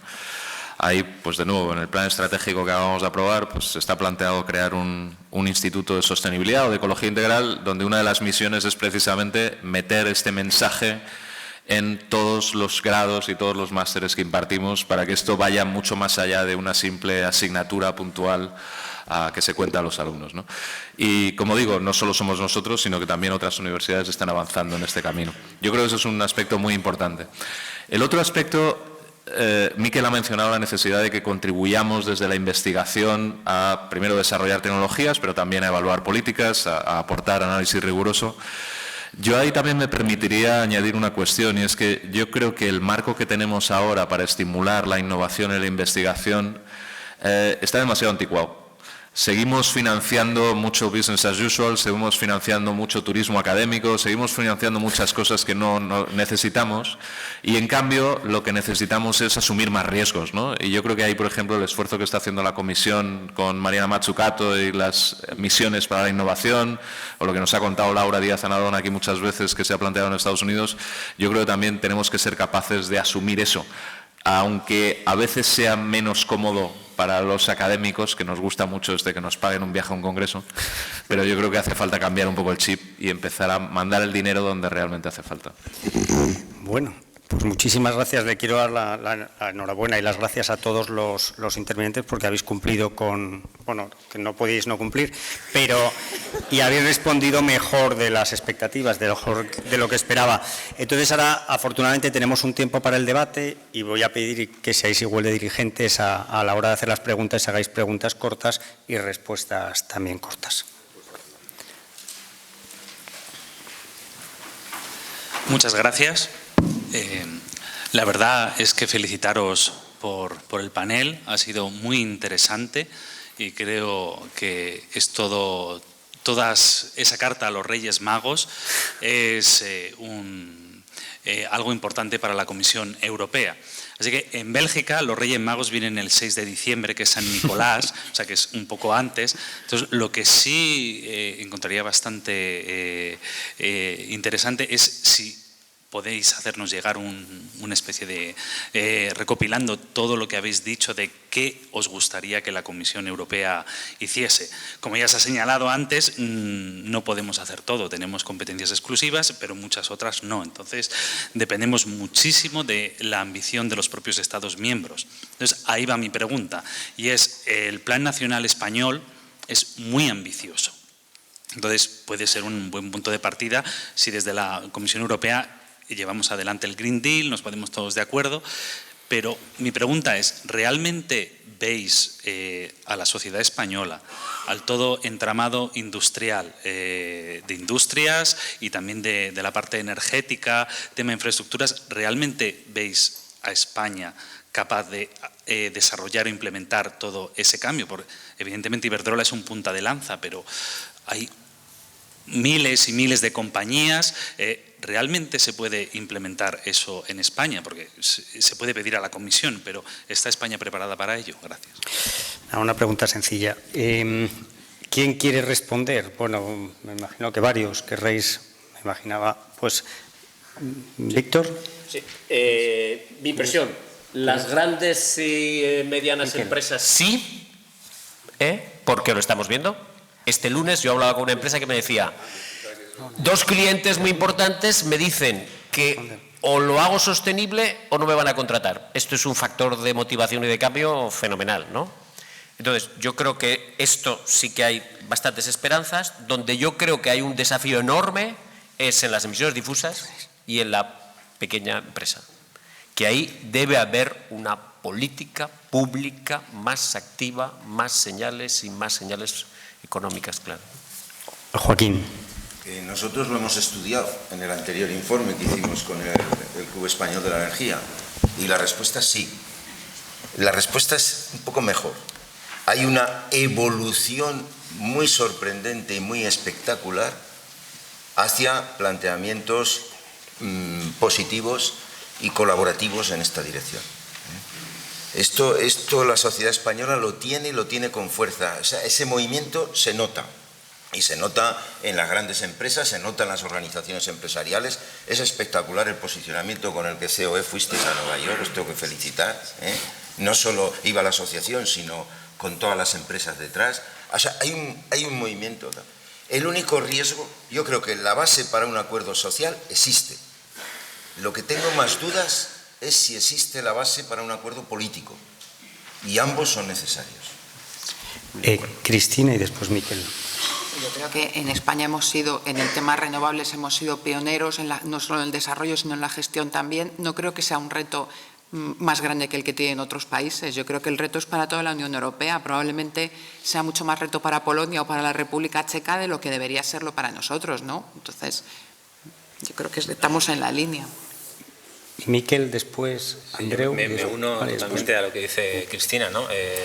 No solamente es posible, sino que es deseable. Nosotros hemos estado analizando el impacto económico de ese plan y la generación de empleo, el derivado, por ejemplo, de aspectos que has comentado en la presentación, ¿no? Como la reducción de la importación de combustibles fósiles, etcétera. Todo eso va a generar pues bueno, unos procesos de retroalimentación que pueden ser muy positivos para la economía. Es decir, es verdad que va a haber sectores donde esa descarbonización va a ser más difícil, pues en la industria, en algunos sectores hay que tener mucho cuidado, pero en otros sectores, por ejemplo en el sector eléctrico, puede haber un cambio bastante rápido. ¿Por qué no lo va a haber? Tenemos la tecnología, tenemos las empresas y tenemos el recurso. Entonces, pues sí, ¿por qué no? ¿Por qué no vamos a hacerlo? Andreu y después Paloma. Germán, nosotros el plan este que comentaba, que te lo voy a enviar para que te lo leas, realmente es un plan que desde nuestro sector pensamos que es realista, es factible y es riguroso. Entonces, pero no nos olvidemos, tampoco somos ilusos. Es decir, este reto el sector solo no es capaz de hacerlo. Ahora, si todos los sectores, como estaba diciendo, el sector eléctrico, el sector del gas, el sector del refino, nos ponemos juntos, probablemente seamos capaces de conseguirlo, ¿está claro? Y, por supuesto, y con el apoyo de la Administración. Es decir, aquí es vital el apoyo, el reto es tan inmenso que tenemos que ir juntos, si no, no se conseguirá. Pero si se cumplen estos condicionantes, lo podemos hacer. Ejemplo, nosotros como sector, voy a hablar de lo que yo conozco, llevamos ya más de casi 30 años con el tema de la eficiencia energética. Parece que sea nuevo. Es decir, nuestro sector lleva estos 30 años y ha conseguido ahorrar casi un 20% de sus consumos, sus intensidades energéticas, con un diferencial. Es decir, ha aumentado la producción y ha aumentado lo que llamamos en refino la conversión, es decir, la capacidad de transformar los productos menos nobles en más nobles, lo cual requiere, tú como buen ingeniero químico lo sabrás, requiere más energía. Entonces, este reto se ha hecho, lo que quizás, y aquí en tono mea culpa delante de todos vosotros, por favor, no lo digáis fuera, nosotros como sector a lo mejor no hemos sabido explicarlo, pero llevamos mucho tiempo y en esto yo personalmente, ya me veis que soy el mayor de la mesa, yo he sido el protagonista del inicio de toda esta transición en eficiencia energética y realmente cuando nos lo proponemos somos capaces de conseguirlo. Pero todos juntos, todas las tecnologías, esto no puede ser una estrategia basada en una sola tecnología, sino que tienen que competir todas las tecnologías, cada una en su ámbito, como estaba diciendo. En el sector transporte ligero puede haber unas, en el sector aviación en estos momentos hay otras y muy concretas. Entonces, la respuesta es sí. A ver, Germán, si va a pasar que nos lo vamos a querer más los de la mesa que tú que estás en la comisión. Entonces, realmente, el sector, en nuestro caso, nos hemos puesto a ello. Tenemos el vicio de que cuando construimos una planta tenemos que construirla, tiene que estar construida a tiempo, la tenemos que pagar y después tiene que funcionar. Es decir, no solo nos basamos en las palabras, sino que vamos de las palabras a los hechos. Muy bien. Paloma.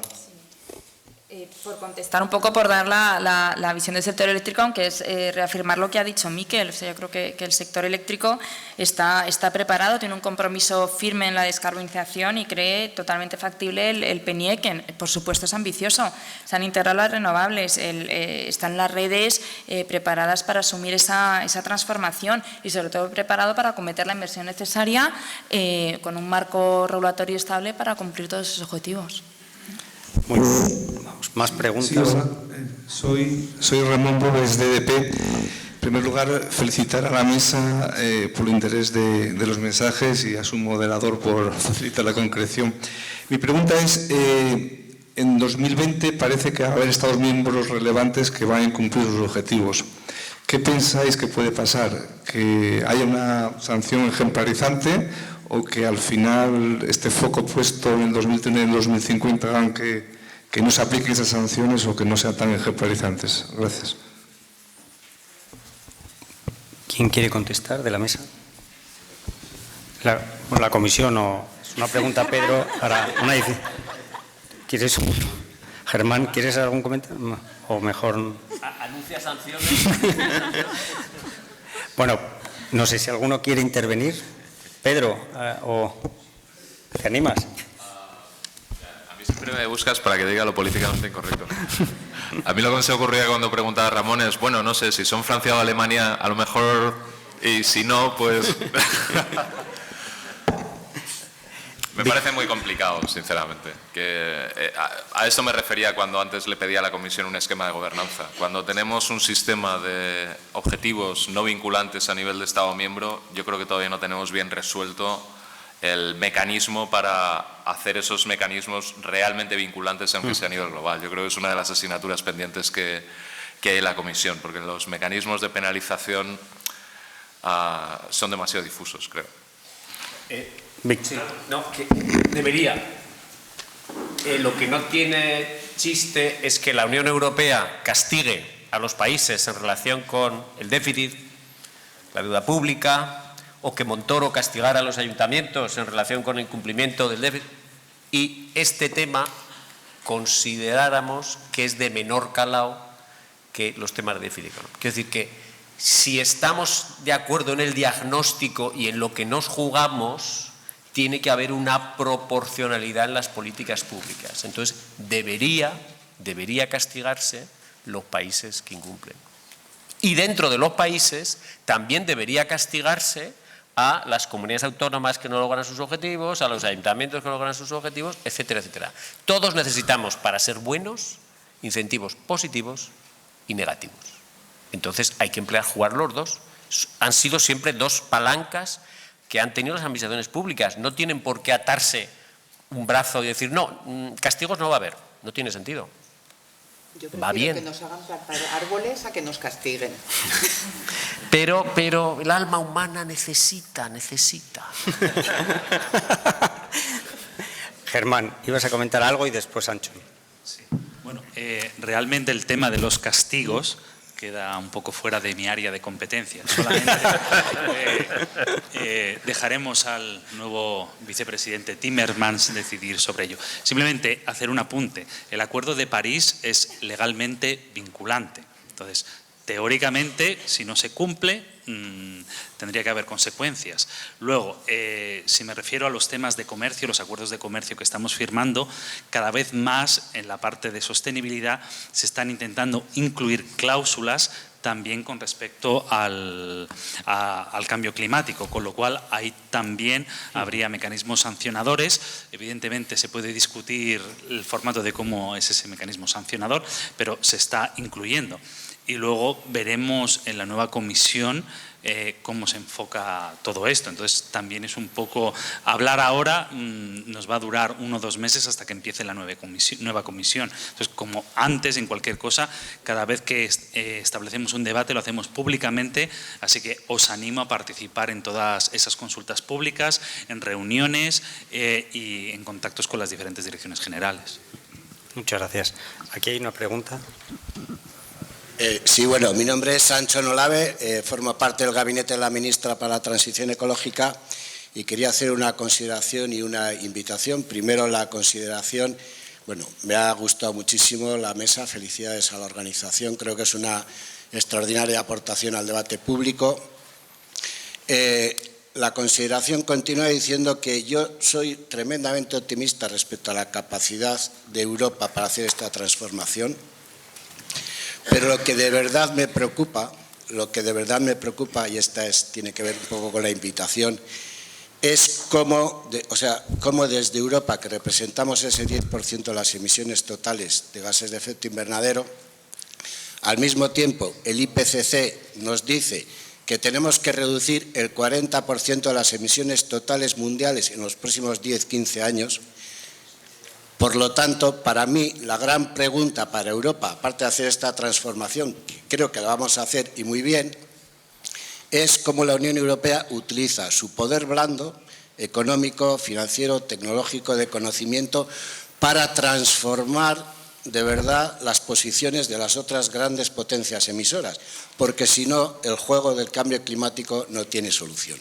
Es decir, para mí, y este es el mensaje que os invito a Iberdrola, al Club Español de la Energía y a otros, organicéis un debate a continuación del análisis técnico, económico y social, el análisis de la geopolítica del cambio climático. Europa necesita una nueva generación de políticas,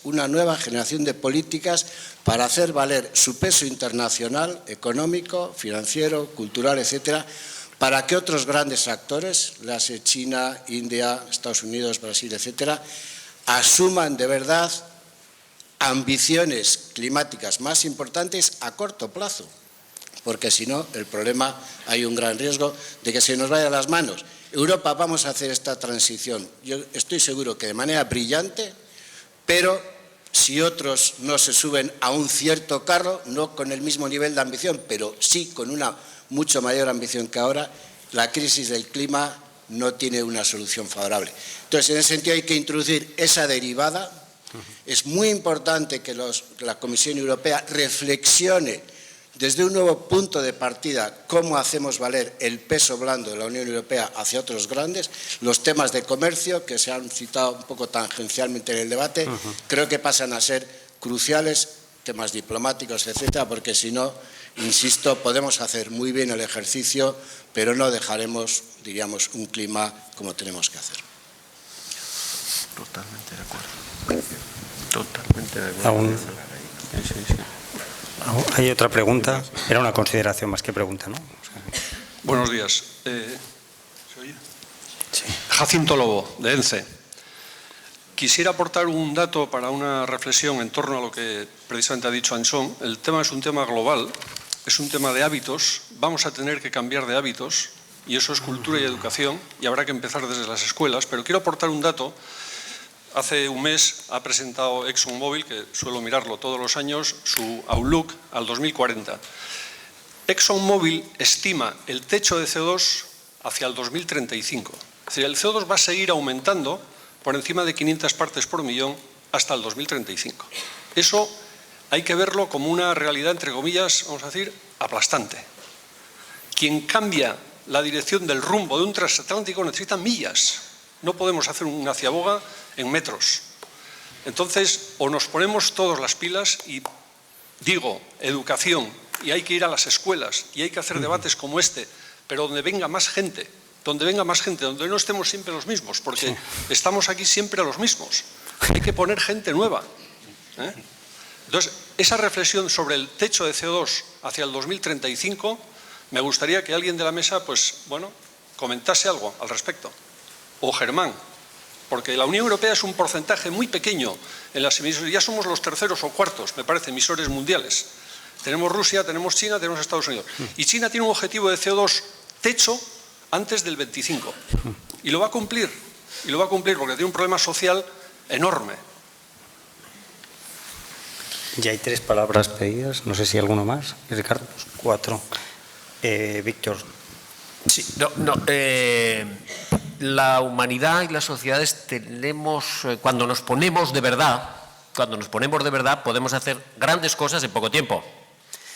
Cuando te estaba escuchando, recuerdo una frase de Eisenhower, que yo creo que la debió pronunciar en la Segunda Guerra Mundial, pero es que tenemos que librar la Tercera Guerra Mundial contra la emergencia climática, y Eisenhower decía: haced lo que podáis, todo lo que podáis, allá donde estéis, con quien podáis, o algo así, ¿no? Quiero decir, si esa es la filosofía con la que todo el mundo está, se puede lograr. Ahora, si hay mucho gorrón, si hay mucho que dice, no, yo lo hago, que es que yo emito poco, que lo haga aquel, esto no tiene solución. Y eso tiene que ver con la geopolítica que decía Anchón, ¿no? Y tiene que ver con la actitud, la disposición ante la emergencia climática que todo el mundo tiene que tener. Y o se logra esa galvanización de voluntades, ¿no?, que en las guerras se consigue. En Londres, en la Segunda Guerra Mundial, el 40% de los alimentos que empleaban salían de la propia ciudad, porque era un contexto, bueno, pues que haces cosas inhabituales. Entonces, tenemos que generar de alguna forma esa tensión creativa en este momento. Joaquín. Bueno, esa noticia es terrible, pero puede ser realista, o sea, o verosímil. Es verdad que yo he comenzado mi intervención diciendo que había una mala noticia, que estamos en 430 partes por millón. Y a pesar de lo que ha dicho la Unión Europea que va a hacer para reducir al 55% en 2030, con los compromisos que ahora mismo hay por parte de los Estados, se pueden superar las 500 partes por millón antes de 2035. Y hay que entender que cuando se superen 450 partes por millón, ya 1,5 grados ya está ahí. Ya es imposible. Cuando se superen las 500 partes por millón, no es que se aumenta a 2 grados, va a aumentar bastante más de 2 grados, con lo cual el cambio climático catastrófico sería imposible detenerlo.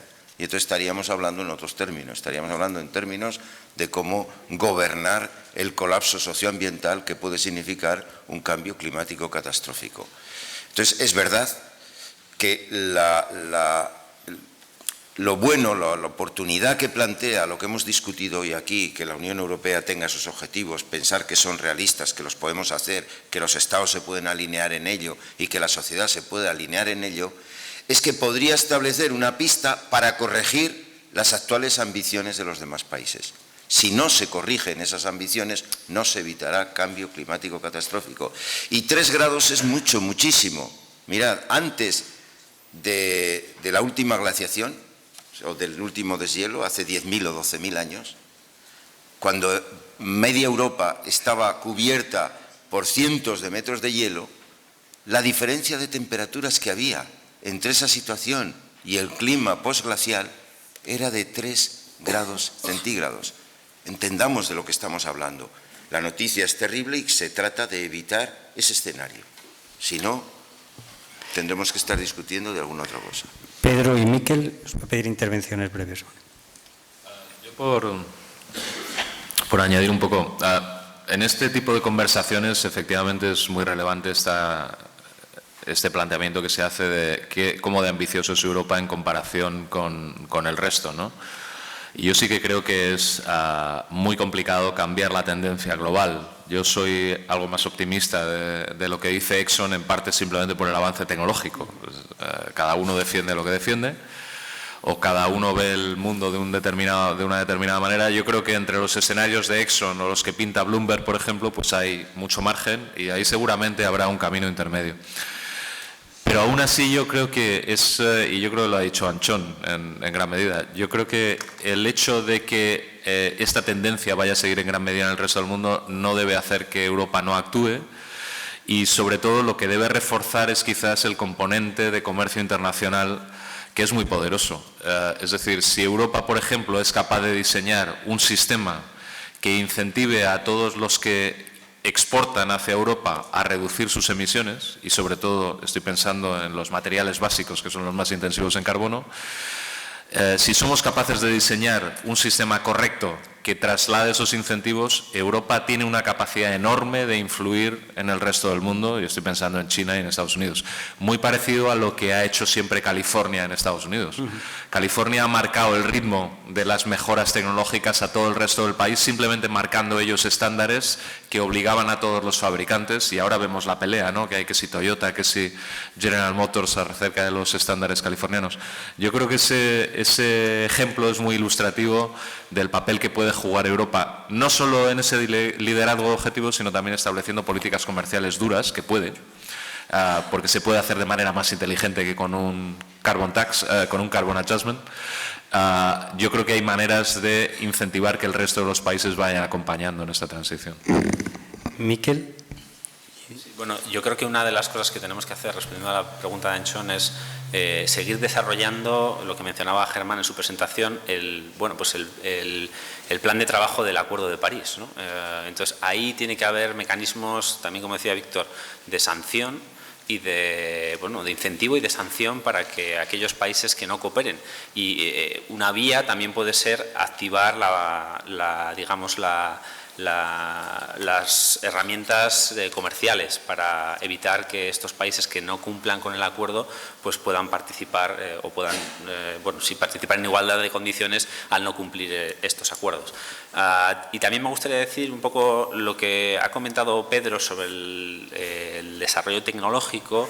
Yo creo que muchas petroleras, entre ellas Exxon, que plantea escenarios a 2035 que son de todo inconsistentes con el Acuerdo de París, creo que pueden verse atrapados posiblemente, por un lado, por el desarrollo tecnológico que está afectando a muchos de los servicios energéticos que ellos proveen, por ejemplo, la movilidad con los coches eléctricos, y también no tenemos que minusvalorar este efecto que estamos viviendo en el último año de una movilización por primera vez global de los jóvenes que salen a la calle a protestar contra el cambio climático. No sabemos cómo va a evolucionar esto, pero entre la tecnología, la demanda de la sociedad y el Acuerdo de París, yo creo que tendríamos que conseguir que los malos augurios de ExxonMobil pues no se produzcan. Germán, ¿vas a decir? Sí, aquí quería complementar un poco lo que se ha dicho y en línea con lo que Anchón ha mencionado del poder blando de la Unión Europea. Tenemos un aspecto en el que trabajamos mucho, que lo llamamos la diplomacia del clima, igual que trabajamos en el nexo del clima con los aspectos de seguridad, y hay que recordar que la Unión Europea tiene la mayor red diplomática del mundo, porque no solamente las embajadas de la Unión Europea por todo el mundo, son también las embajadas de nuestros Estados miembros. Entonces, ahí cada uno tenemos que cooperar. Por ejemplo, si pienso España y, digamos, sus relaciones con Latinoamérica, que se ha mencionado antes, el tema de la adaptación, que también nos va a influir mucho en España. O sea, la capacidad que también puede tener España para apoyar el trabajo de la Unión Europea en toda Latinoamérica, y si pienso también en Mercosur, que el acuerdo final tiene una referencia también a temas medioambientales y de cambio climático, ese poder diplomático de la Unión Europea es muy importante, pero hay que también usarlo bien y al nivel adecuado. Y luego, por otro lado, los temas de comercio. Como antes he mencionado, los acuerdos de comercio, algunos tienen ya esas cláusulas para el cambio climático, el Acuerdo de París, pero hay muchísimos más que no. Y todo eso hay que renegociarlo. Y renegociar todo eso son años. Estados Unidos ni siquiera lo tenemos, porque lo paralizó Trump, ¿no? Con Canadá sí que se está trabajando más en todo ello. Entonces, también hay que ser realista y luego los mecanismos sancionadores de los acuerdos de comercio, seguimos una línea sería más de no punitiva, sino más lenguaje en positivo.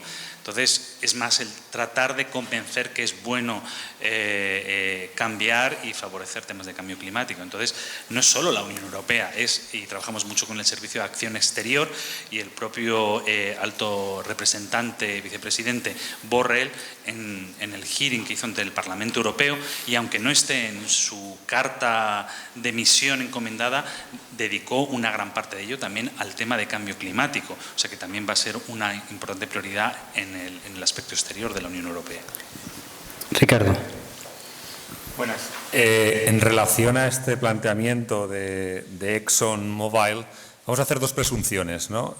La primera, que fuera realista o que fuera real de aquí a 2035 esa estimación, y vamos a hacer otra premisa adicional, y es que el compromiso del Acuerdo de París, dejémoslo en algo menos de 2 grados, por dejar ahí el cálculo, también se va a cumplir, ¿no? Pongamos las dos premisas encima de la mesa, ¿no? Un retraso en la adopción de medidas importantes, pero un cumplimiento de los objetivos de neutralidad de carbono antes del desencadenante de algunos tipping points relacionados con cambio climático y crisis climática, ¿no? En ese sentido, hay un estudio interesante que yo he citado de pasada en mi intervención anterior, y era un estudio sobre la realizado por la Junta Europea de Riesgo Sistémico. Yo decía antes que hay tanto peligro por no hacer nada como por hacerlo rápido. Si asumimos un escenario como el que plantea ExxonMobil y una asunción también de que se va a cumplir la neutralidad de carbono, estaríamos en una actuación aceleradísima de medidas llegado en torno a los 2030 y pico. ¿Okay? Ante esto, quiero recordaros que hace unos meses el conjunto amplio de bancos centrales del mundo, no entes vinculados a la política energética y climática a priori, han avisado de que una reacción muy brusca relacionada con la consecución de la neutralidad de carbono puede activar un momento Minsky, ¿no? Que es una repentina desvalorización de activos que genere cierto colapso financiero. No lo he dicho yo, no lo ha dicho nadie de la mesa, lo han dicho los representantes de los principales, menos uno, bancos centrales del mundo. O sea, una actuación tardía, pero aceleradísima, en favor de la neutralidad de carbono, tiene un riesgo financiero elevadísimo por colapso del sistema, dada una desvalorización de los activos. Muchas gracias. ¿Alguna pregunta más? Pues 2 tenemos allí.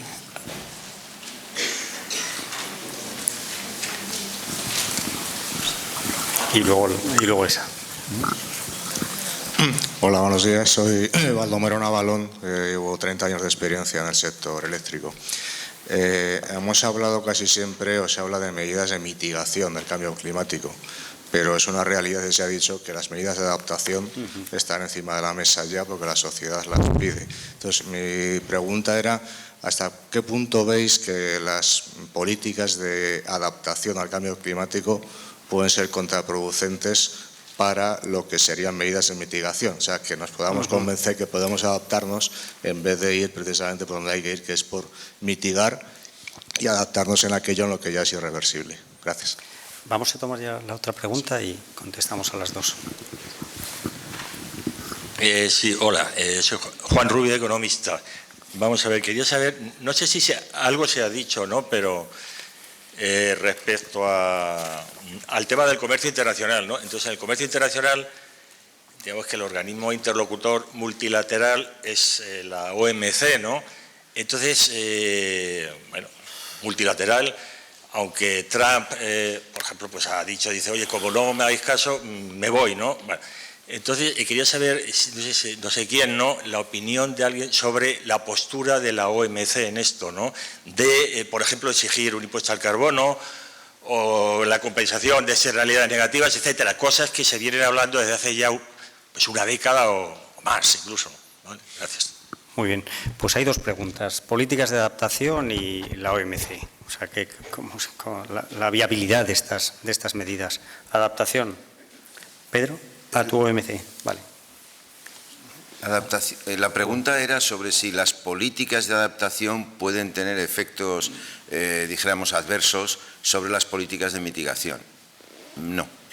creo que, bueno, podrían tener, claro que sí, todo, y puede quien piense que si tiene business en adaptación, pues bueno, cuanto más cambio haya, pues más business podrá seguir teniendo, pero en conjunto yo creo que el efecto va a ser el inverso.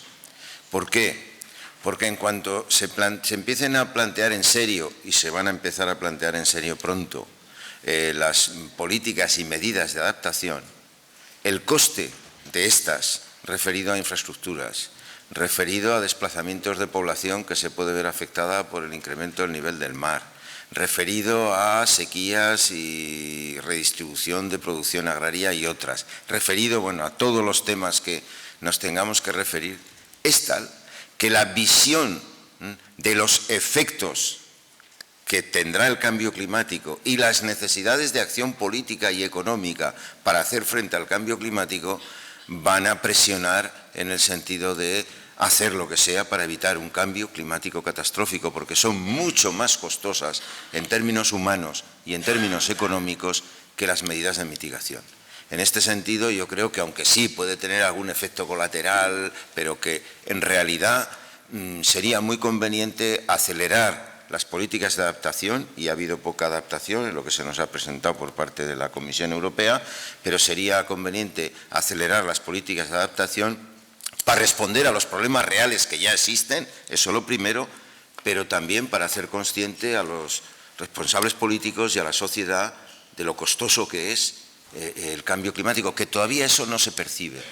Se sabe que habrá, pero permitiría una percepción mucho más directa y de efectos mucho más disruptivos e interesantes. Pedro, Cristina y Miquel, tenéis para responder. Pero me voy a meter un poco con Joaquín. No, a mí me gustaría que, aunque Gonzalo sea moderador, nos cuente, sí, porque a mí me resultó muy interesante. El otro día estuve en Alicante hablando con empresarios y a mí, por lo menos, lo que me contó de la percepción que tienen allá, yo creo que es muy interesante. Gonzalo, me gustaría que lo contaras. Y me gustaría hacer una precisión. Cuando dices que la adaptación es muy cara, la adaptación es muy cara si se hace de manera urgente. Nosotros lo que hemos visto en nuestros estudios es que, por ejemplo, en temas de nexo agua y energía, la adaptación es muy barata si se hace de manera conjunta y si se hace a largo plazo. Entonces, yo creo que eso es también un elemento muy importante a meter aquí en el factor. Las políticas de adaptación tienen que empezar a hacerse ya, porque como todas tienen que ver con infraestructuras, no es lo mismo tener que cambiar una infraestructura, una política urbanística, que es donde está el meollo, al fin y al cabo, de la adaptación, de aquí para 2 años, que cuando las estamos empezando a plantear ya de aquí para 30 años, ¿no? Entonces, yo creo que eso habría que tenerlo en cuenta. Y ahora, Gonzalo, ya tienes la esta. No, yo muy brevemente. No, yo fuimos a una jornada hablando de cambio climático. Y claro, en Alicante ya están convencidos de que hay un cambio climático y que están sufriendo las consecuencias y que van a ir a más. Pues tenemos la gota fría, las sequías y demás. Y entonces tú hablabas de mitigación y decían, no, de mitigación yo lo que quiero es adaptarme y quiero los recursos públicos para adaptarme. Porque claro, esos recursos públicos son tuyos, pero obtienes los beneficios y eso no ocurre en la mitigación. La mitigación haces un esfuerzo y no tienes directamente los beneficios. Yo creo que la clave es no entrar en mitigación versus adaptación, sino combinarlo. Y hay muchos ejemplos. Aislamiento de edificios. Te estás adaptando al cambio climático, pero al mismo tiempo estás mitigando porque reduces el consumo de energía. Apuesta por renovables. Pues estás mitigando, pero también te estás adaptando porque las renovables son más resilientes frente al cambio climático en términos de agua, que parece que va a ser uno de los grandes limitantes en España, porque no consumen agua a diferencia de las térmicas. Entonces yo creo que no hay que entrar, hay que combinar las dos porque realmente la adaptación también va a ser necesario, en especial en un país como España, donde vamos a ver quizás más que en otros países europeos el impacto del cambio climático. Eso era la... Vale. Ahora vuelves a lo tuyo, ¿no? Ahora vuelvo a la OMC. No, decía antes que hoy justo hemos publicado este estudio sobre cómo descarbonizar la industria y claro, cuando te pones a pensar en cómo descarbonizar la industria hay una parte que es la tecnológica, pero hay otra parte que tiene que ver con política comercial, porque claro, el riesgo evidente que tienes es si empiezas a apretar a la industria, se te deslocaliza y se acabó la historia. Entonces, en ese estudio precisamente lo que planteamos es una serie de medidas que lo que tratan de ofrecer es, no quiero hablar de protección, porque realmente a la vez que estás protegiendo a la industria frente a la competencia desleal exterior, estás también obligándola a que descarbonice, sino más bien en ese contexto que yo hablaba de competitividad, ¿no? y de establecer las señales correctas. Y ahí, por ejemplo, hay dos medidas que a mí me parecen muy interesantes, porque lo que sí tenemos claro es que el impuesto en frontera, el ajuste en frontera, es muy complicado de vender en la doctrina de la Organización Mundial del Comercio. La cantidad de justificaciones que habría que aportar para conseguir vender esto y que nos lo aprobara la Organización Mundial del Comercio, a mí me parece muy, muy, muy complicado. Pero en cambio sí que vemos dos vías que son relativamente sencillas dentro de la complejidad que tiene todo esto. La que hemos puesto en primer lugar es lo que llamamos una contribución climática, que en el fondo es una especie de IVA climático. Si tú creas un nuevo IVA que está basado en las emisiones de CO2 y lo aplicas sobre los materiales, y no estoy hablando de subir la carga fiscal, porque luego eso se puede devolver a los hogares, es decir, en un contexto de reforma fiscal neutra. Pero si tú estableces una contribución igual al IVA, que por tanto es neutra para las empresas y por tanto no les está penalizando, y a la vez aplicas los mismos mecanismos del IVA de exención a las exportaciones y de aplicación a las importaciones, tienes un mecanismo perfectamente equivalente al de un ajuste en frontera sin necesidad de que sea aprobado por la Organización Mundial del Comercio, porque es política plenamente competencia de la Unión Europea, porque se lo estás aplicando a todos los productos, no solo a los importados, y por tanto no estás discriminando el comercio internacional. Nosotros pensamos que esa vía tiene bastante recorrido. La otra, y esta también la estamos aplicando en Europa, todos estamos hartos de comprar cacharritos que llevan el CE, que es un conjunto de normas que pedimos a los fabricantes. Eso mismo se podría extender a un conjunto de normas acerca de contenido mínimo o contenido máximo en CO2. Y de nuevo también, los estándares son muy poderosos, como ya se ha visto también, y de nuevo recurro al caso californiano. Entonces yo creo que tenemos herramientas suficientes para poder obligar o incentivar al resto de los países que importan hacia Europa a ajustarse a nuestras exigencias en materia de CO2 sin necesidad de entrar en guerra con la OMC, que yo creo que es una guerra que perderíamos seguro. Muchas gracias. Pues vamos a ir terminando. Miquel y por último Germán con una intervención final, ¿no?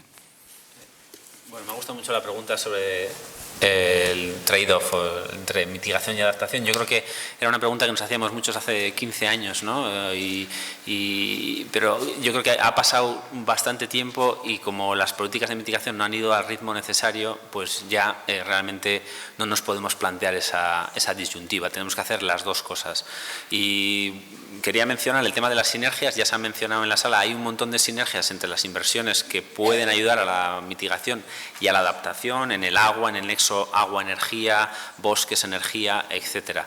Pero sí me gustaría señalar un punto y es una preocupación que yo tengo, no sé si la comparten más gente en esta sala, y es el temor de que estos daños del cambio climático se van a producir, lo sabemos, en países que no han sido los causantes de estas emisiones de CO2, que son más vulnerables además, ¿no? Mi temor es que esta ayuda que vaya destinada a la adaptación reste de la ayuda al desarrollo que de una forma bastante exigua se proporciona a estos países. Es decir, todo aquello que vaya en adaptación y que vamos a necesitar en muchos países del mundo tiene que ser adicional, ¿vale? No tiene que restar de otra ayuda que estamos otorgando. Y hoy, por ejemplo, hemos conocido un estudio publicado en la revista Nature donde ampliaban a 300, 400 millones de personas las que van a estar afectadas por la subida del nivel del mar para 2050. Entonces, pues esto es preocupante y necesitamos medidas adicionales.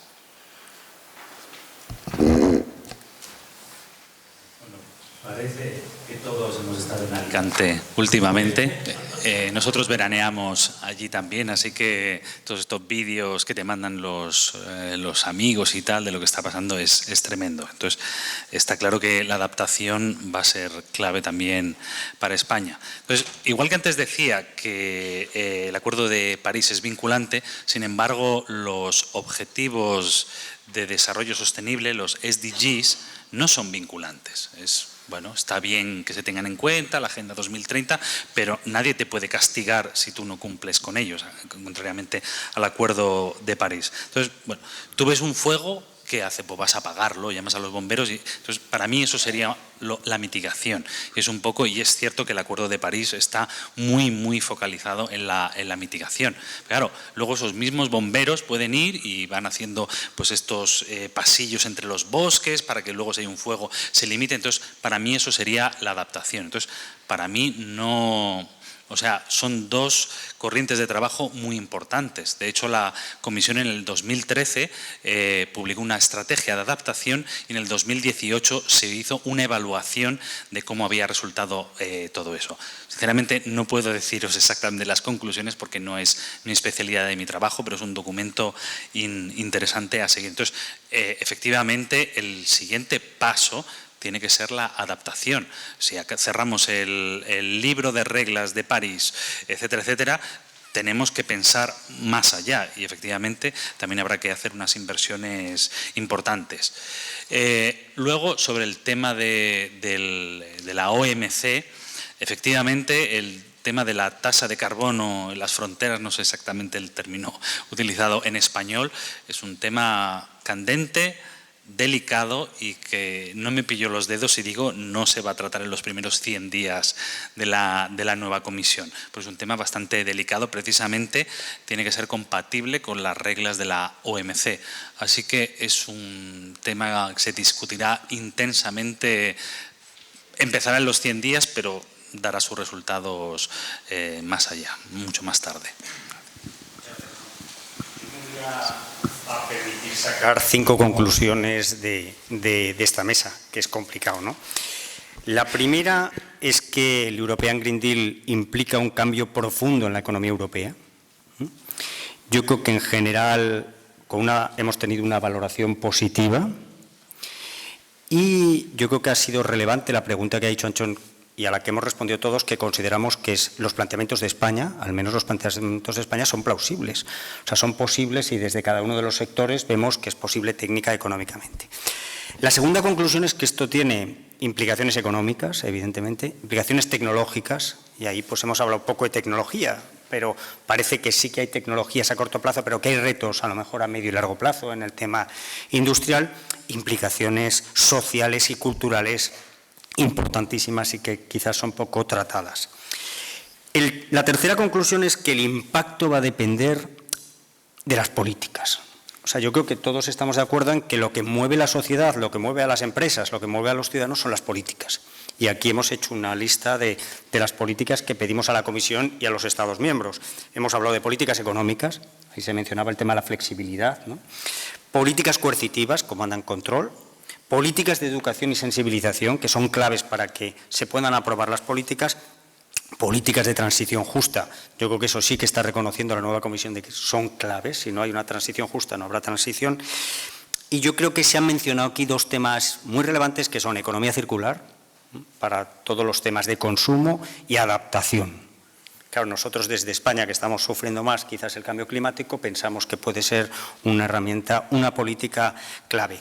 La cuarta conclusión es que no basta con que lo haga Europa, sino que el problema del cambio climático es un problema global y tenemos que encontrar las herramientas diplomáticas, económicas, fiscales, regulatorias para avanzar en esto. A mí me ha gustado lo que ha dicho Germán, de que también el efecto ejemplarizante de Europa. Si nosotros demostramos que esto se puede hacer y se puede hacer bien y tiene efectos económicos y sociales positivos, pues quizás yo creo que eso es un mensaje a la comunidad internacional. Y la última reflexión, o la última conclusión, tiene que ver con lo que decía Cristina, el futuro de la industria. Claro, esto tiene implicaciones muy relevantes en la industria europea y en el empleo. Entonces, yo creo que la industria europea está en buena disposición en este ámbito, porque es una industria energéticamente, por ejemplo, muy eficiente o más eficiente. Yo creo que en Europa tenemos recursos naturales, que antes pues, no teníamos petróleo, pero ahora sí que tenemos recursos naturales. Pero yo creo que para que toda esta transición energética, ecológica y de la economía genere beneficios en términos industriales y de empleo, para que podamos aprovechar esas oportunidades industriales y de empleo, y yo creo que eso sí que hay bastante consenso, se necesitan políticas industriales y políticas de innovación tecnológica, innovación social, innovación en todos los ámbitos. Entonces yo destacaría que es esencial, ¿no?, en términos de empleo, en términos de industria, y que estamos bien posicionados, pero que hacen falta políticas para aprovecharlas. Quiero dar las gracias a todos los organizadores, a las azafatas y azafatos que han intervenido, a la cabina que me ha hecho también el servicio de anular los micros, que ha funcionado perfectamente, y a todos los intervinientes en la mesa, que han sido pues muy disciplinados, y por supuesto a todos vosotros por estar esta mañana y por participar. Muchísimas gracias.